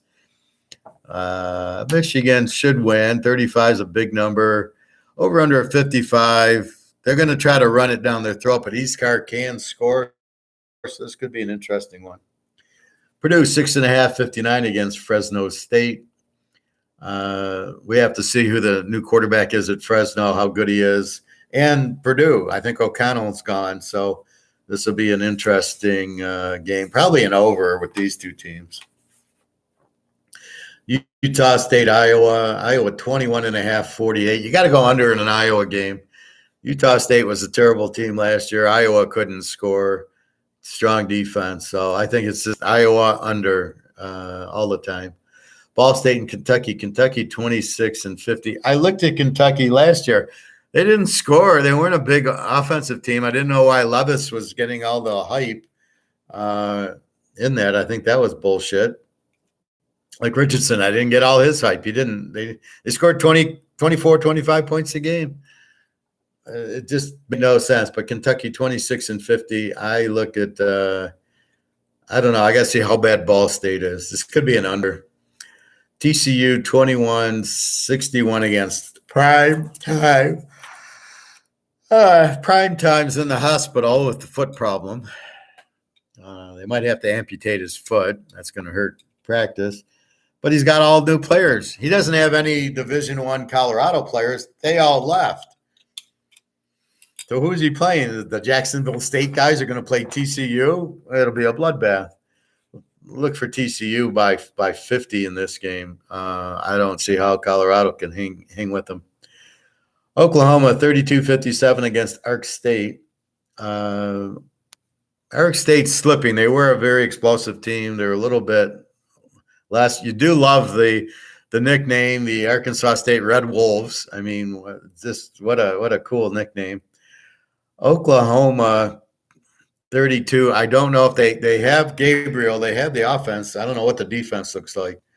Over under 57. So CBC 10-52 against Northern Illinois. I like Northern Illinois here. BC sucks. And Northern Illinois is a good MAC team. So I think they can keep it close. I don't think BC's got the offense to really blow them out. Temple 10 over Akron. Akron's the Z team. Temple's weak. How does Temple beat anybody by 10 except Akron being a Z team? Over under 52. Maybe it's an under. I don't see where the points are going to come in this game. This is a big week one. South Florida, Western Kentucky. Gotta love Western Kentucky here. The explosive team. good offense. Their defense was much improved last year. South Florida stinks. They can't score. They have no defense. I think their defense gave up like 40 a game, over under 57. I think here's where Western Kentucky has the quarterback, has the offense. They should be able to just score at will on them. Ohio State 28-63 over Indy. I think you go over. I don't know that Ohio State has a defense. They got a new quarterback. As I say, it's plug and play. Me and Bobby could go into Ohio State and put up 40 touchdowns and 5 picks because it's all a system. It's got nothing to do with the skill set of the quarterback. So I think this is over. I think you don't fuck around with the 28. You just go. You know they're going to score a lot of points because the new guy is going to learn the system, and the backup will get some time, and they'll just keep firing away. So look for Ohio State, and they're going to be pissed. I told you they were pissed last year because they lost to Michigan. Now they've lost to Michigan twice in a row. Now they're really double secret probation pissed. So this is all they have. If they lose this year to Michigan, the coach will be fired. I'm sure of that. So let's go over with Ohio State because they still don't have a defense, but they're going to score. Boise, Washington. Washington 16-60. I like Washington. Penix is there. They got a good coach. And now that they're getting used to the system, Boise's going the other way. They're not the old Boise that would go into Washington and Oregon and win. They don't have Kellen Moore. They're just not there. Auburn 38-57 against UMass. Auburn's not that good, but UMass, we know we could beat them with 11 guys in our class here. We could beat UMass. UMass is just terrible. Auburn at 38. Auburn's been terrible, but we'll see. Well, you get pretty healthy when you play UMass. All of a sudden, the runners are gaining 200 yards and 5-6 touchdowns. So I just don't see how Auburn doesn't kill them. Texas and Rice, play of the day. Texas 35-59. Texas has blown out Rice for the last 25 years. As I said when I was a kid, it was Texas boils Rice, and now they're gonna boil them again. Rice doesn't have anything. Texas, I think, has Manning Jr., and good luck with him choking against Oklahoma. That's my lock right now. Oklahoma's going to kill Texas. They're going to get revenge for that. What was it, like 50-0 game where I think Oklahoma got injured and Texas just kept scoring and scoring and scoring. And I think Oklahoma is going to get sweet. I wouldn't bet Texas in that game. Unless they're a big dog, I gotta go with Oklahoma there. Wisconsin against Buffalo. Now we know they've got the new quarterback in Mordecai from Oklahoma. He was at Oklahoma. He couldn't get playing time. Goes to SMU, lights it up as anybody would in that offense, and then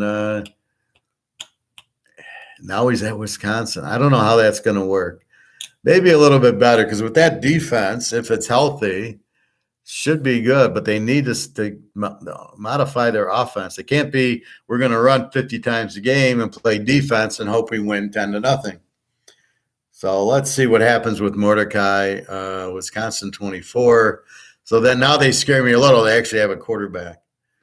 The whole key is the quarterback. You got a good quarterback. You don't bet against him and he wins. You get a bad one and he sucks. Cal 9.5, 58. Cal, very weak team last year. North Texas, they were very explosive. I think they can give Cal all they want, especially if this is a home game. USC, game 2 already. Game 1 was 8-26. Game 2 is 9-2. So 6 days later, here they go. USC 38-63 against Nevada. 63 the over-under. Nevada stinks. I think USC kills them here. I think they win by 50, easy. They'll probably get in these type of games, you see the over under 63, but USC might get there by themselves. They don't have that great of a defense. But the question is how long is Starter going to play? The first half puts up 40 points.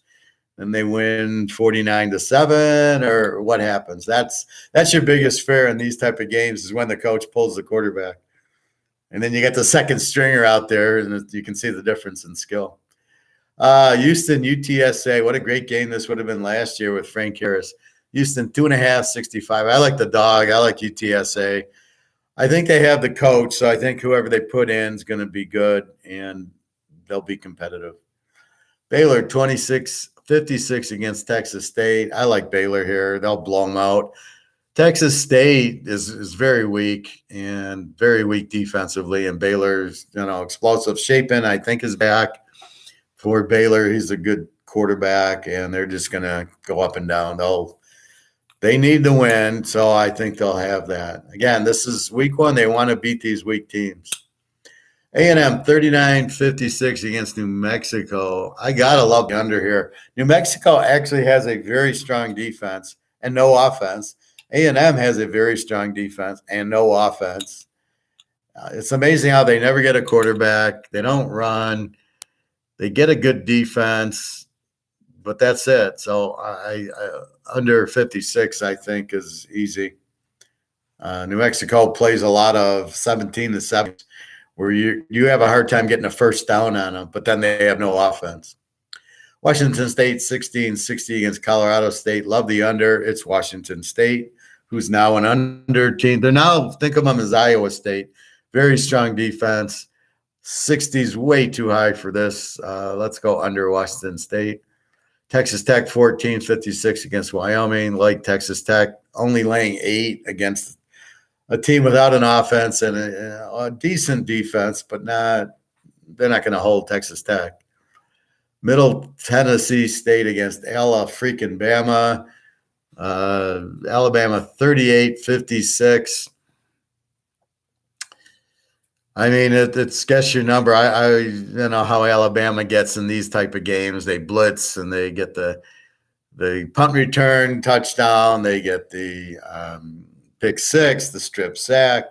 I think it's an over 50. I think Alabama puts up. They got a new quarterback, so he's going to want to let him play the whole game, and he'll pass it all over. They'll be 35-0 first quarter, and then it's just how much does Middle Tennessee help you getting your over? But they might help you with the pick sixes and the strip sacks. So they might give you 14 points when they're on offense to Alabama. Penn State 18.5, 54 against West Virginia. I like Penn State. West Virginia was pretty bad last year. Penn State lost Clifford, lost some defense, but I still, they recruit well. They'll have their next quarterback. Could be better than Clifford. We don't know. Illinois 10-53 against Toledo. Love the under here. Illinois gave up 13 points a game last year. Very strong defense. Bielema is playing that Wisconsin defense where he used to coach, and 53. So I like this game under. So you see Illinois, Washington State, Iowa State. It's under. Just go fucking under with it. North Carolina, South Carolina. North Carolina 1.5, 62. I like South Carolina and the points. North Carolina is a good offensive team and no defense. South Carolina is a very good team. Found some offense, good defense, SEC team. I think you take South Carolina. I think it's a close game, and I think you take the 7.5. Tulane 7, Southern Alabama, and 60. South Alabama is a very good team. They played UCLA like that was the 32-31 game when South Alabama had them, and UCLA came back at the end to win. So they're capable. Tulane, I got to see if their quarterback's still there. They were very strong last year. This was like they got in the top 10, but do they have their quarterback back? But if they do, then this will be a real tough game because this is two good teams going head-to-head at it. VTech and Old D. Old D's okay. VTech, no offense. They're just an under team. I think you take this under. It's 12.5, 51. I think you go under with VTech, no offense. What could be the game of the day, UCLA 15-67 against Coastal Carolina. If McCall, and I don't know, he went into the portal, but I don't know that he got portaled. And if he's still at Coastal Carolina with his offense, and we know UCLA, they got Schlee from Kent State, who I liked the beginning of the year. Kent State was scoring, put up 22 on Georgia. So they weren't bad, but they never really, in the MAC, they never took off. So now Schlee's their quarterback. he's a pretty good one. So if it's Lee and, we know how the UCLA coach is. He's all offense. Coastal Carolina can light it up if they have McCall. Over under 67. I'll go over 61 all day with this. But let's see if McCall's still in Coastal Carolina. Rutgers 4.5, 47 against Northwestern. I got to like Northwestern in the points. I don't know how Rutgers can beat anybody. I also think it's an under. Both teams can't score shit. Neither team scored 20 points last year, and they had pretty good defenses. I think this is a 10-7 game. I like Northwestern 10.5 because I don't think that they're going to be, you know how these coaches, Northwestern's got a good coach, the linebacker, I can't think of his name. He's going to have this team playing this year. They get mad when they have a bad year. So I think Northwestern's improved. We'll see if they got a quarterback, but right now I like the game under because I don't see any offense. Oregon State 16, San Jose State 56 over under. Love the under in the game. Let's see what San Jose State does against USC. And again, it's the transfer portal. Did somebody transfer in or out of San Jose State? We know Ugly Boogly is on Oregon State, so that means they're not going to score. They had a great defense last year, so I like this game under 62. And Bobby, here you go. LSU 2.5, 57 over Florida State on a neutral field in some egg and ham bowl game. I actually probably like over 51 in the game and or Florida State in 8.5. I think it's an even game. I like the dog. Brian Kelly usually has pretty high scoring teams and pretty good defense. Florida State will find a way to score. Break it down to 51 is 27-24. I don't see how that doesn't get there, although both teams have good defenses. So this will be a very interesting game. I think at the end of the day, the dog's a good play. And last and least, Clemson 12-56 against Duke. Let's see who the quarterback is. They had a good one, but then I don't know if he got hurt or what. He didn't play in the bowl game. Boogly is gone, so that's good news for Clemson. Duke, I love their quarterback. I like Duke in 18, to tell you the truth. I don't know. Clemson lost their offensive coordinator. I don't know if that means anything. Georgia lost their offensive coordinator. And they did fine. So we will see. But I like Duke in 18. I think it's a pretty good play here. So that, my friends, is college football, week 1. I'll start filling in the teams. But it's hard because I got to use the end of the year's rankings. And I've got till then then I've got to bring in the quarterbacks from the portal and see. We know Hartman went to Notre Dame. Okay, fine. We know Oogly Boogly went to Oregon State. We got that.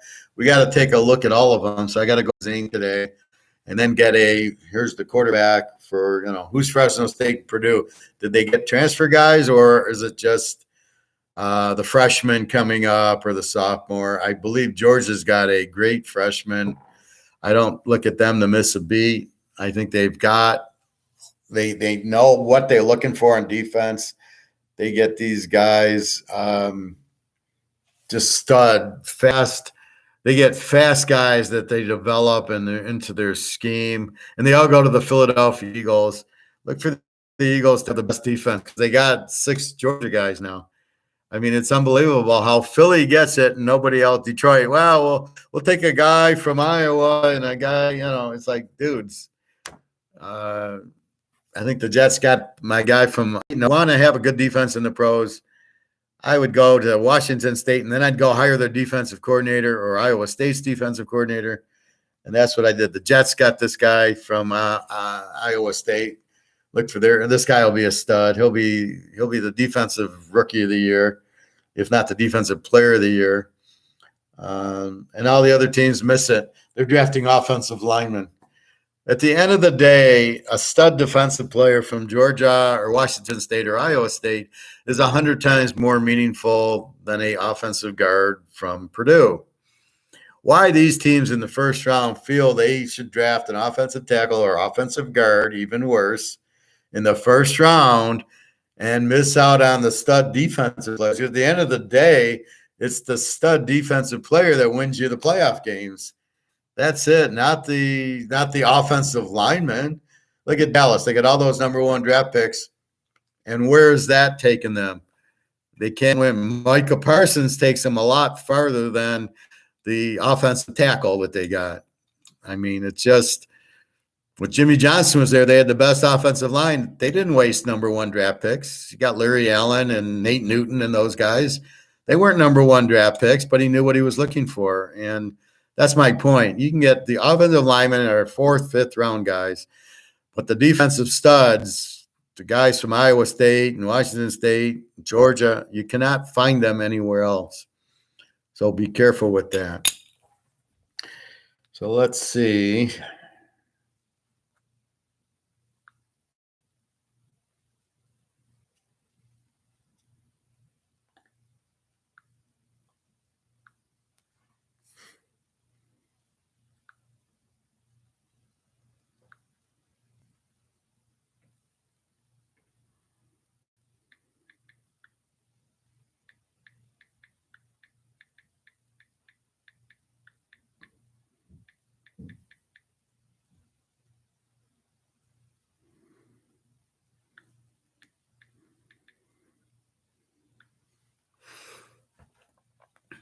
New college football coaches.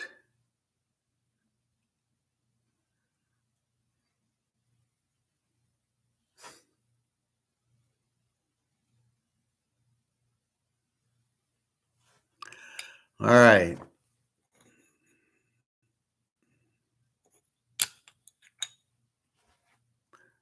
I'm not looking. Matt Rule goes to Nebraska. He was okay at Baylor. He sucked at Carolina. So he'll make Nebraska a better defensive team. Luke Fickell, the Ohio State coach who went to Cincinnati, is now at Wisconsin. He was good at Cincinnati. He was okay. Did get to the playoff the one year. Prime time went to Colorado. I don't know what that's any good. Hugh Freeze goes to Auburn. He was pretty good. Jeff Brom, yeah, he was Purdue. He was at Louisville, goes to Purdue, now is going back to Louisville. So he's a good offensive coach. So look for them to get much better offensively. Jamie Chadwell goes to Liberty. I don't know who that is. Hiring from Coastal Carolina. Okay, so he was the passing guy.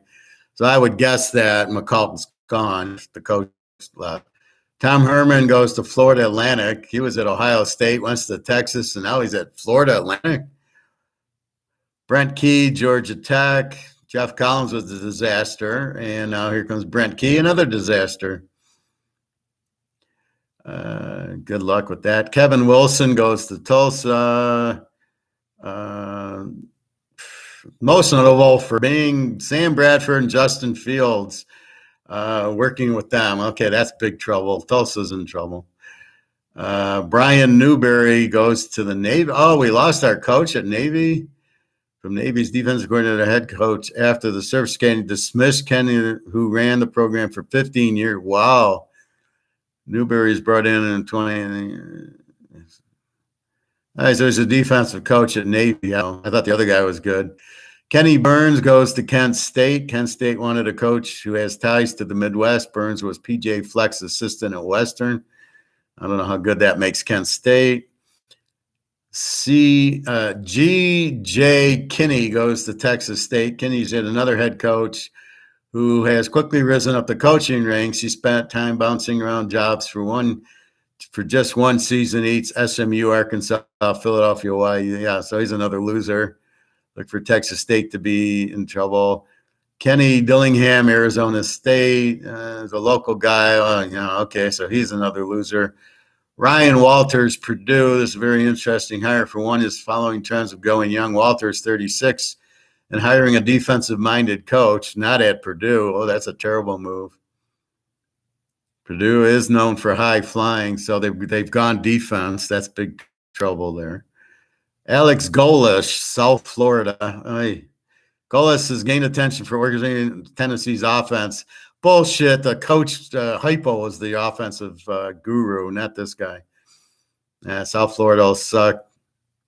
Lance Taylor, Western Michigan. Western's going to run the football. Taylor's known as a strong recruiter and a very good running backs coach. He coached McCaffrey. Oh, so let's give him credit for Christian McCaffrey and Bryce Love at Stanford. So Western's going to suck. Eric Morris, North Texas. Who knew that Incarnate Warren was the hotbed for developing head coaches? Texas State hired G.K. Kenny from Incarnate Warren. North Texas hired the guy that he replaced. Morris, I don't know. Tim Beck, Coastal Carolina. I've heard of Tim Beck. So Coastal Carolina is going to be in trouble. They lose their coach. And now hopes they've hired someone who can keep it going. Tim Beck has been around and spent the last 3 seasons NC State's offensive coordinator. They'll still be an offensive coach. Scott Satterfield goes to Cincinnati to replace Luke Fickell. Cincinnati lost when Luke Fickell to Wisconsin, then replaced him with Scott Satterfield, the guy Louisville fans weren't really sad to see go. Satterfield, Appalachian, so he'd be okay. Troy Taylor, Stanford. Stanford. Taylor has only been a college head coach for 3. Well, Stanford's going to be in big trouble. He's been around the block. He knows. Yeah, sure he does. He's been a high school coach. Okay, so Stanford hired a high school coach. Look for Stanford to be in big trouble, which is good because we need to know that the coach sucks so we can bet against him. Zach Arnett, Old Mississippi State, replaces the guy who died. Whatchamacallit, Mike Leach. Sudden passing of Mike Leach stunned the college. The reality in Mississippi is that they had to replace their head coach and are doing so with defensive coordinator Zach Arnett. He was key to the Bulldogs' success as Leach's offense has had an equally powerful defensive balance out there. Arnett has been sought after for other defense. So he's a defensive coordinator, but the problem is you have this offensive schemed Texas Tech offense. This will be very interesting what happens. Will they not pass the ball? See, that's what you look at the box scores for to see what's Mississippi State with the new coach. This is what you're looking at. Here are these new coaches. What is their style? What are they going to do? And it takes them a while to get their players in because they're not smart enough to take the assets of the players that are there and use them. They got to put in their own system and need players that run their own system because they're not smart enough to just play the best system that's needed. Barry Odom, UNLV, he went 25-25 his 4 years as Missouri. Okay, he sucks. Trent Dilfer, what the fuck's he doing? He can't coach. UAB, now we're reaching the risk is, okay, look for UAB to suck. Trent Dilfer. Biff Poggi, yes, the guy's actual name is Biff. And he's going to have to go to Back to the Future. He goes to Charlotte. He's an interesting hire for a school that just finished its 10th season as a program. That his hiring was a little bit outside the box. Poggi was Jim Harbaugh's right-hand man. Oh, so this guy really blows. Look how bad Harbaugh's done.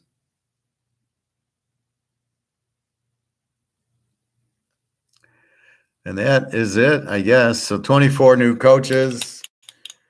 Anybody any good? No, I don't mind. They rank him in order. I do like the. All right, if we go to the top, I like Lou Fickell. I think he's a good coach. I think Michigan should have grabbed him. Matt Rule,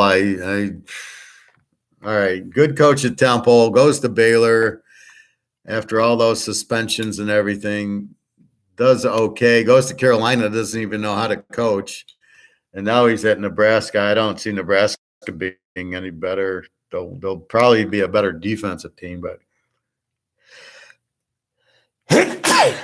I don't know about that. I don't think Nebraska gets any better. I think Fickell's a good hire. Hugh Freeze goes to Auburn. Jeff Brom to Louisville. That's about it. The guy going to Liberty, coming from Coastal Carolina. Okay, maybe. It's hard to believe he's so good at Coastal Carolina. He could only land at Liberty. Tom Herman, I don't get that. From Ohio State to Texas to Florida Atlantic. Wow. I don't know. That's about it. So we're going to really, keep an eye on these. So Liberty could be more explosive. Wisconsin might actually be a little bit better, but they're a defensive team anyway. So now he gets Mordecai from SMU as his quarterback. He didn't have a quarterback that good at Cincinnati. So we'll see. We'll keep an eye on Wisconsin. They could be better with Fickle. A little bit more of an Ohio State type of attack. That's what he did at Cincinnati. So look at Wisconsin being more like Ohio State, but maybe with that offense, but probably the same defense. So that's college football. So you got to keep an eye on the coaches because it changes my grades on the teams because my teams are with certain coaches like Navy. That coach is gone. I can't believe they got rid of him. They're bringing the guy who was his defensive coordinator. He helped the defense. Okay, maybe. Can't blame that on the coach. So from that standpoint, I would, so what I'll do is in my other file, I note new coaches.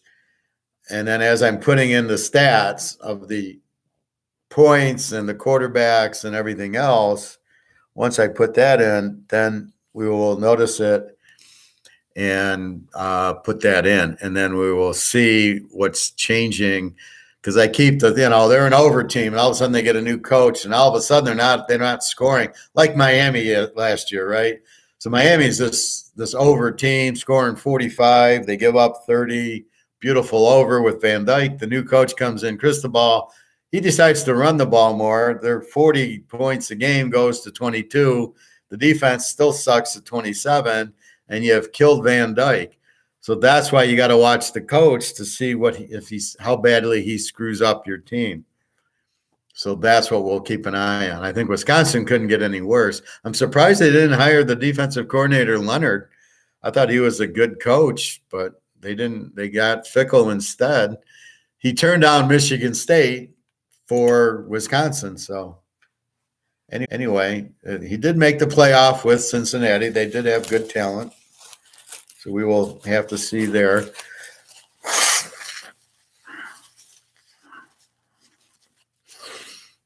Anyway, so good news. My back is about 95% now. Pretty much walk without pain. Probably go to the lake later. And it's very doesn't bother me sleeping too much. I can sit down in the couch very easily and get up very easily. My feet are fine. Again, I stopped the salt on the omelets and the veggies and the meat. So I made a roast, no salt. Fine, no problem. And today I'm making hamburgers. I had Chinese yesterday and today. I already had the General Chow. I was hungry. I ate at about 11:30. And anyway, that's about it. So college football will now break down the new coaches, and we got to go by the guide, and we got to see the transfer portal where the quarterbacks went. So that'll be the next weekend shows. Here's where they went. And then I have the teams graded. So we'll walk through that. Notre Dame's now an A team with Hartman now because they got a strong offense. As you see, USC got a defense. Utah's an A team. Oregon, Washington. So we know our bitches. Tennessee should be fine with the quarterback. But I don't like is this guy is now a head coach taking credit for Hooker when it's Josh Heupel, the coach, who should get the credit. It's his offense that does it, and he's the one coaching so it's like bullshit. It's like Belichick trying to take credit for Brady, or even Charlie Weiss trying to take credit for Brady. I was Brady's offensive coordinator. Yeah, okay. Or like that's why all the coordinators that leave New England suck because Belichick's the defensive coordinator. He runs the defense. and Brady ran the offense. So all these offensive coordinators are clueless when they get another job. Look at the guy in Oakland. The guy goes to Oakland. He sucks. Charlie Weiss went to Notre Dame. He sucked. He didn't bring in because he didn't have Brady.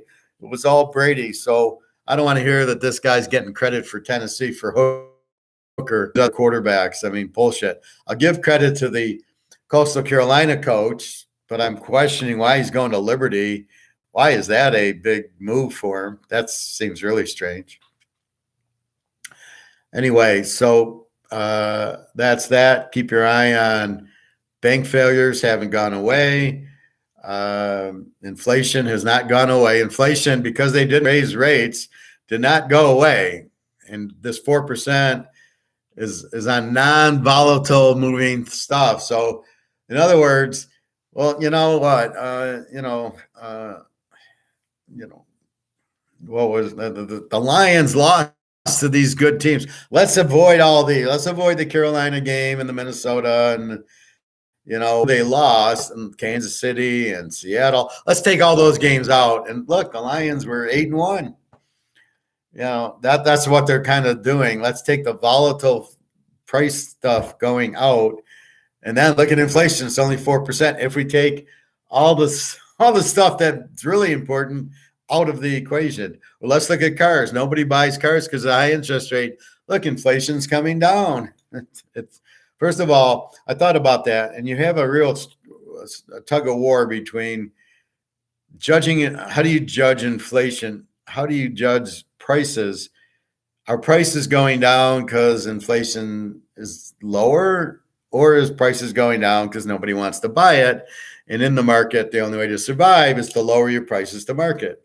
So if Toyota's 30,000 and the market's here, and you lower it to 25 to hit market, is that inflation going down? No, that's the market saying that's all we're going to pay. There was something I heard. It was perfect about the market. Of course, I can't remember it. I don't remember. I'll think about it later in the pool or something. But anyway, in the market, what the market tells you is that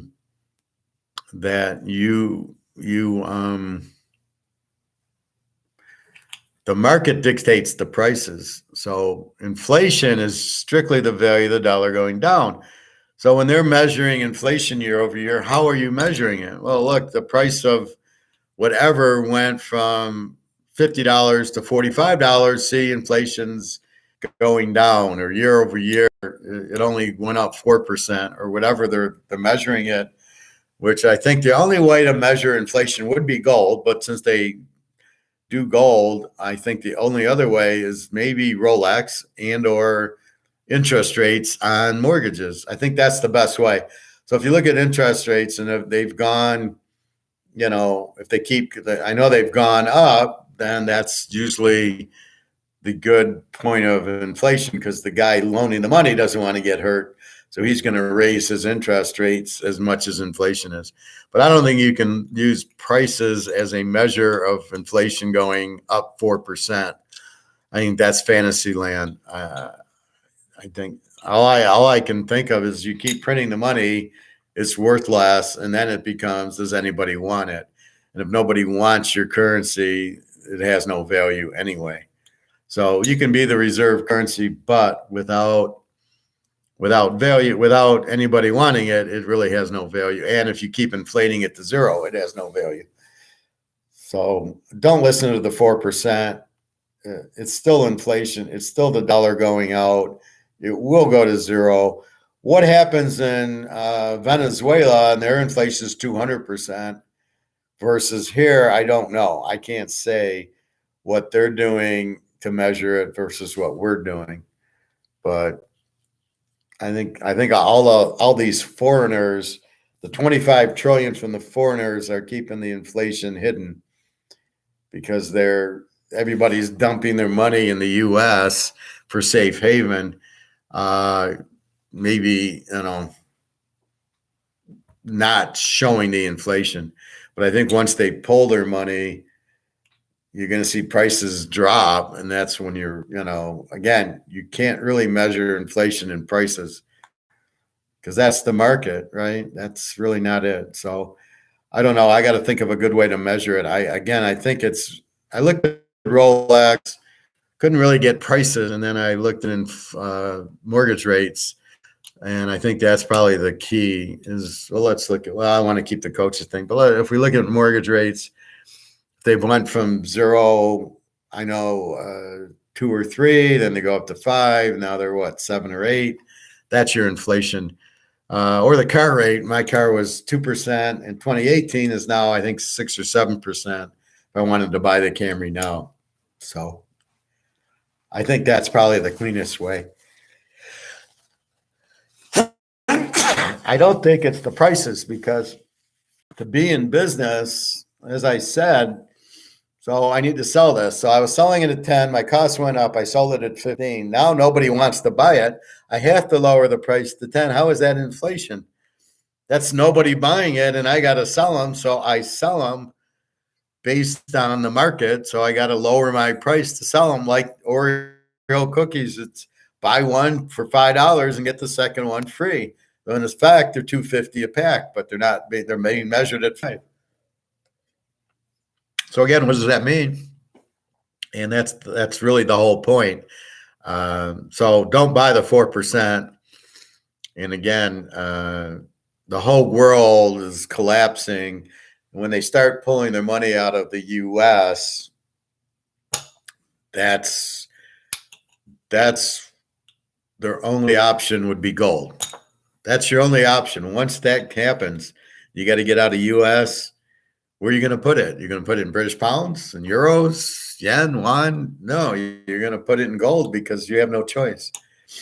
So anyway, just understand, do not trust the government. God knows how you could or why you would. You got to get out of this. And the only out is getting into, the only out of this is gold, because you can't go to another currency. You must go into an asset, right? So if you go into stock, you're still in the dollar. You're in it in a different form. You're in it in stocks, but it's still based in dollars. Gold gets you out of the system, out of the game. You want to be out of the game. So that's your alternative, is the gold and the silver, to get you out of this. But you got to get out of this before it's too late. And then I'm afraid that Agon's right, that it's going to. We're at 7%. We're at 45, and from 45 to 50, the stadium gets full, and I think we're really close to that happening. And it's just going to happen, and I think it'll happen soon. But if you think this is just going to stay and everything will be rosy and the inflation will be tamed, and there'll be no unemployment and no recession, you're living in a dream world. This is why you have the recession, is the Fed fucks everything up, and they devalue the dollar, which makes things cost more, which people don't just have extra money to buy. So therefore, that's what the recession is. It's the slowing of the economy. Well, why? Because if you raise prices, let's say you want to go to a ball game, and you raise, it's $20 to go to a Tampa Bay game, and then they make it $50. You're going to get anybody to go? No, nobody's going to go sit in the stands for that. So therefore, prices control quantity, right? And that's really the key to it. So to keep it simple, if they made this $50, would anybody buy it? Hell no. You buy a coffee mug for $50. Especially with competition, I can go buy them for 10 or 15, especially in Vegas. So if I raise this to 25, what's going to happen? Sales will slow because it's too expensive. My business goes out because I can't cover my fixed costs with my sales. So I get all these fixed costs to make the product, to sell the product for more than all my costs. So I make profit. So if all of a sudden I raise the price to 25 and nobody wants it, I can't cover my costs. So I got to lower my price to get sell the mug. So I got to find the price I can sell it. And I can't blame inflation and therefore keep raising prices, because if the market, us, doesn't want to buy them, I can't do it. So there's certain areas of the market higher. Oh, the oil didn't.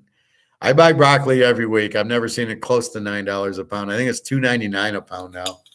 I've never seen it at $9, and I said, "You're out of your mind," because I buy it all the time. So veggies and fruit really haven't been hurt that badly.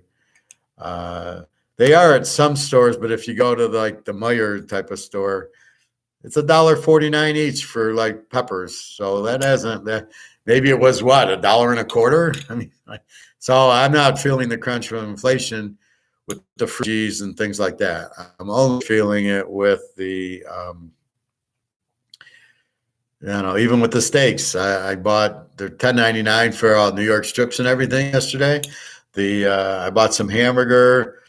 Was I think it was $6.99, and that's about where it's been at the grocery. Sometimes it's on sale for $5 and I'll buy 6 pounds of it, but normally like here it was $6.99, not up at all.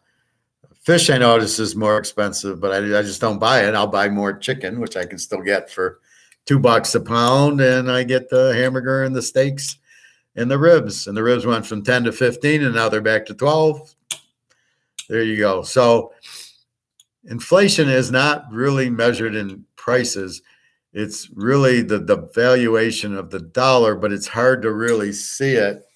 That's what I don't understand. Getting that it's up 10% and now it's only up 4%. Where are you getting that from? That's the natural law. You raised it, you tried to pass it on to the customer, and the customer said, "Fuck you." And then you had to lower your price to get the customer to buy to stay in business. Well, that's simply what happened. That's what happens. And so that doesn't mean inflation went away. You're still printing it. You're still killing the value of the dollar. That hasn't changed. So don't get fooled by going from 4 to 9 to 4 it's all mad smoke and mirrors. That's not real. That did not happen. And it's certainly not real. Anyway, so that's about it. Off to get to the pool. They close at 4:30 on Sunday. God knows why. But it's been really good. The stretching in the pool.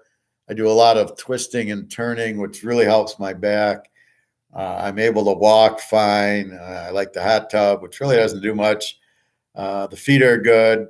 So that's been really critical to helping me is not necessarily the walking in the pool, but the stretches and the turnings. And it's like, you turn that, you do a figure 4, and then you twist the other way, and it kind of stretches your back out. So I think if it was real tight, doing all these stretches have loosened it up, knowing that it's been my hips that have been 2 inches higher on the left than right, and understanding that has helped.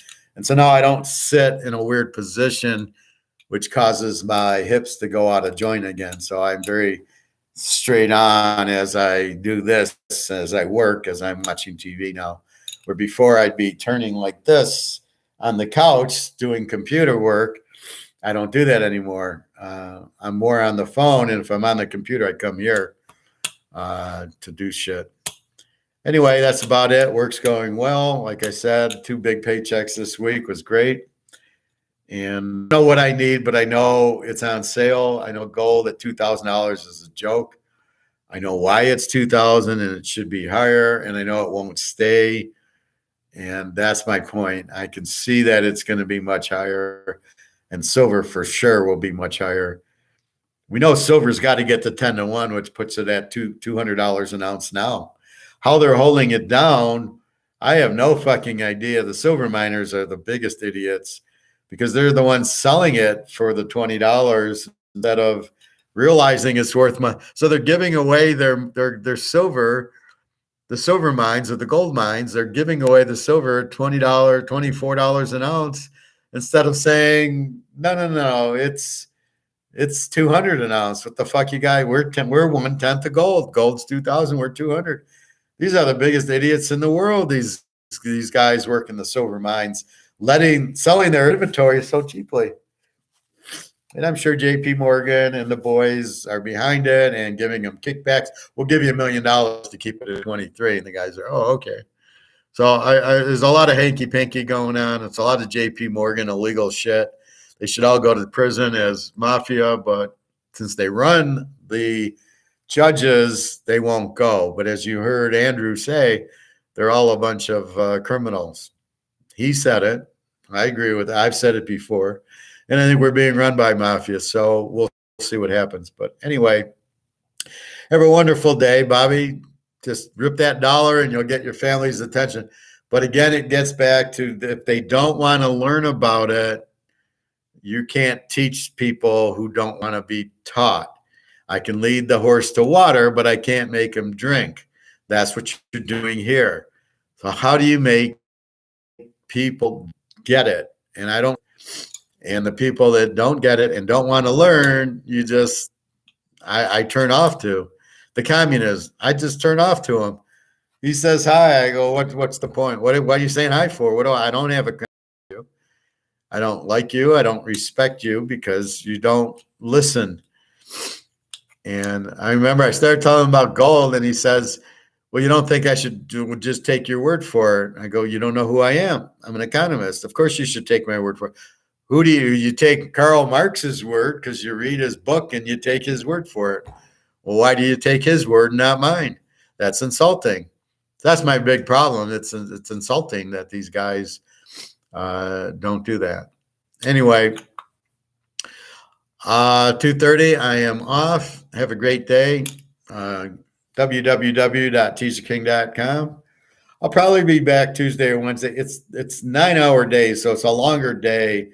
And after sitting from 8 to 5, I really don't want to sit for class, so I tend to eat and go to the pool and then maybe come on a little later. Friday, Saturday, and Sunday is probably it. Friday, I'll probably come on earlier, but I ran to buy gold on Friday, so I get, everybody would understand that. But I wanted to get there, and before I left, I bet you if I went yesterday, he probably was out of gold or just had a few left. I bet they'd go off the shelf that quickly. So basically, I ran because I felt it was Friday afternoon and he'd have it, and he did. So I was very happy. And it's a big savings over eBay. So if you get a chance to go to the store, buy it. eBay must put in the commission. That's why it's $30 more expensive. So good to sell on eBay, but not good if you have another option. Now, if he didn't have gold anymore, I'd be forced to buy on eBay, and that would be it. Anyway, have a wonderful day. Enjoy your Sunday. Enjoy your summer. www.teaserking.com. And one final note on the USA. Are they fucking ridiculous playing on that shitty course? My fucking municipal course around here is better than that. There's no rough. You got a bunch of pigs playing. I'll bet anybody Ricky Fowler chokes today. Probably Rory will too. I don't know. There's no champions in there. So I don't know who's, maybe Fowler or maybe Rory wins because he's won before, but he can't putt. The worst putter I've ever seen is this Brandon Shabley. This guy sucks. What's he doing on the pro tour?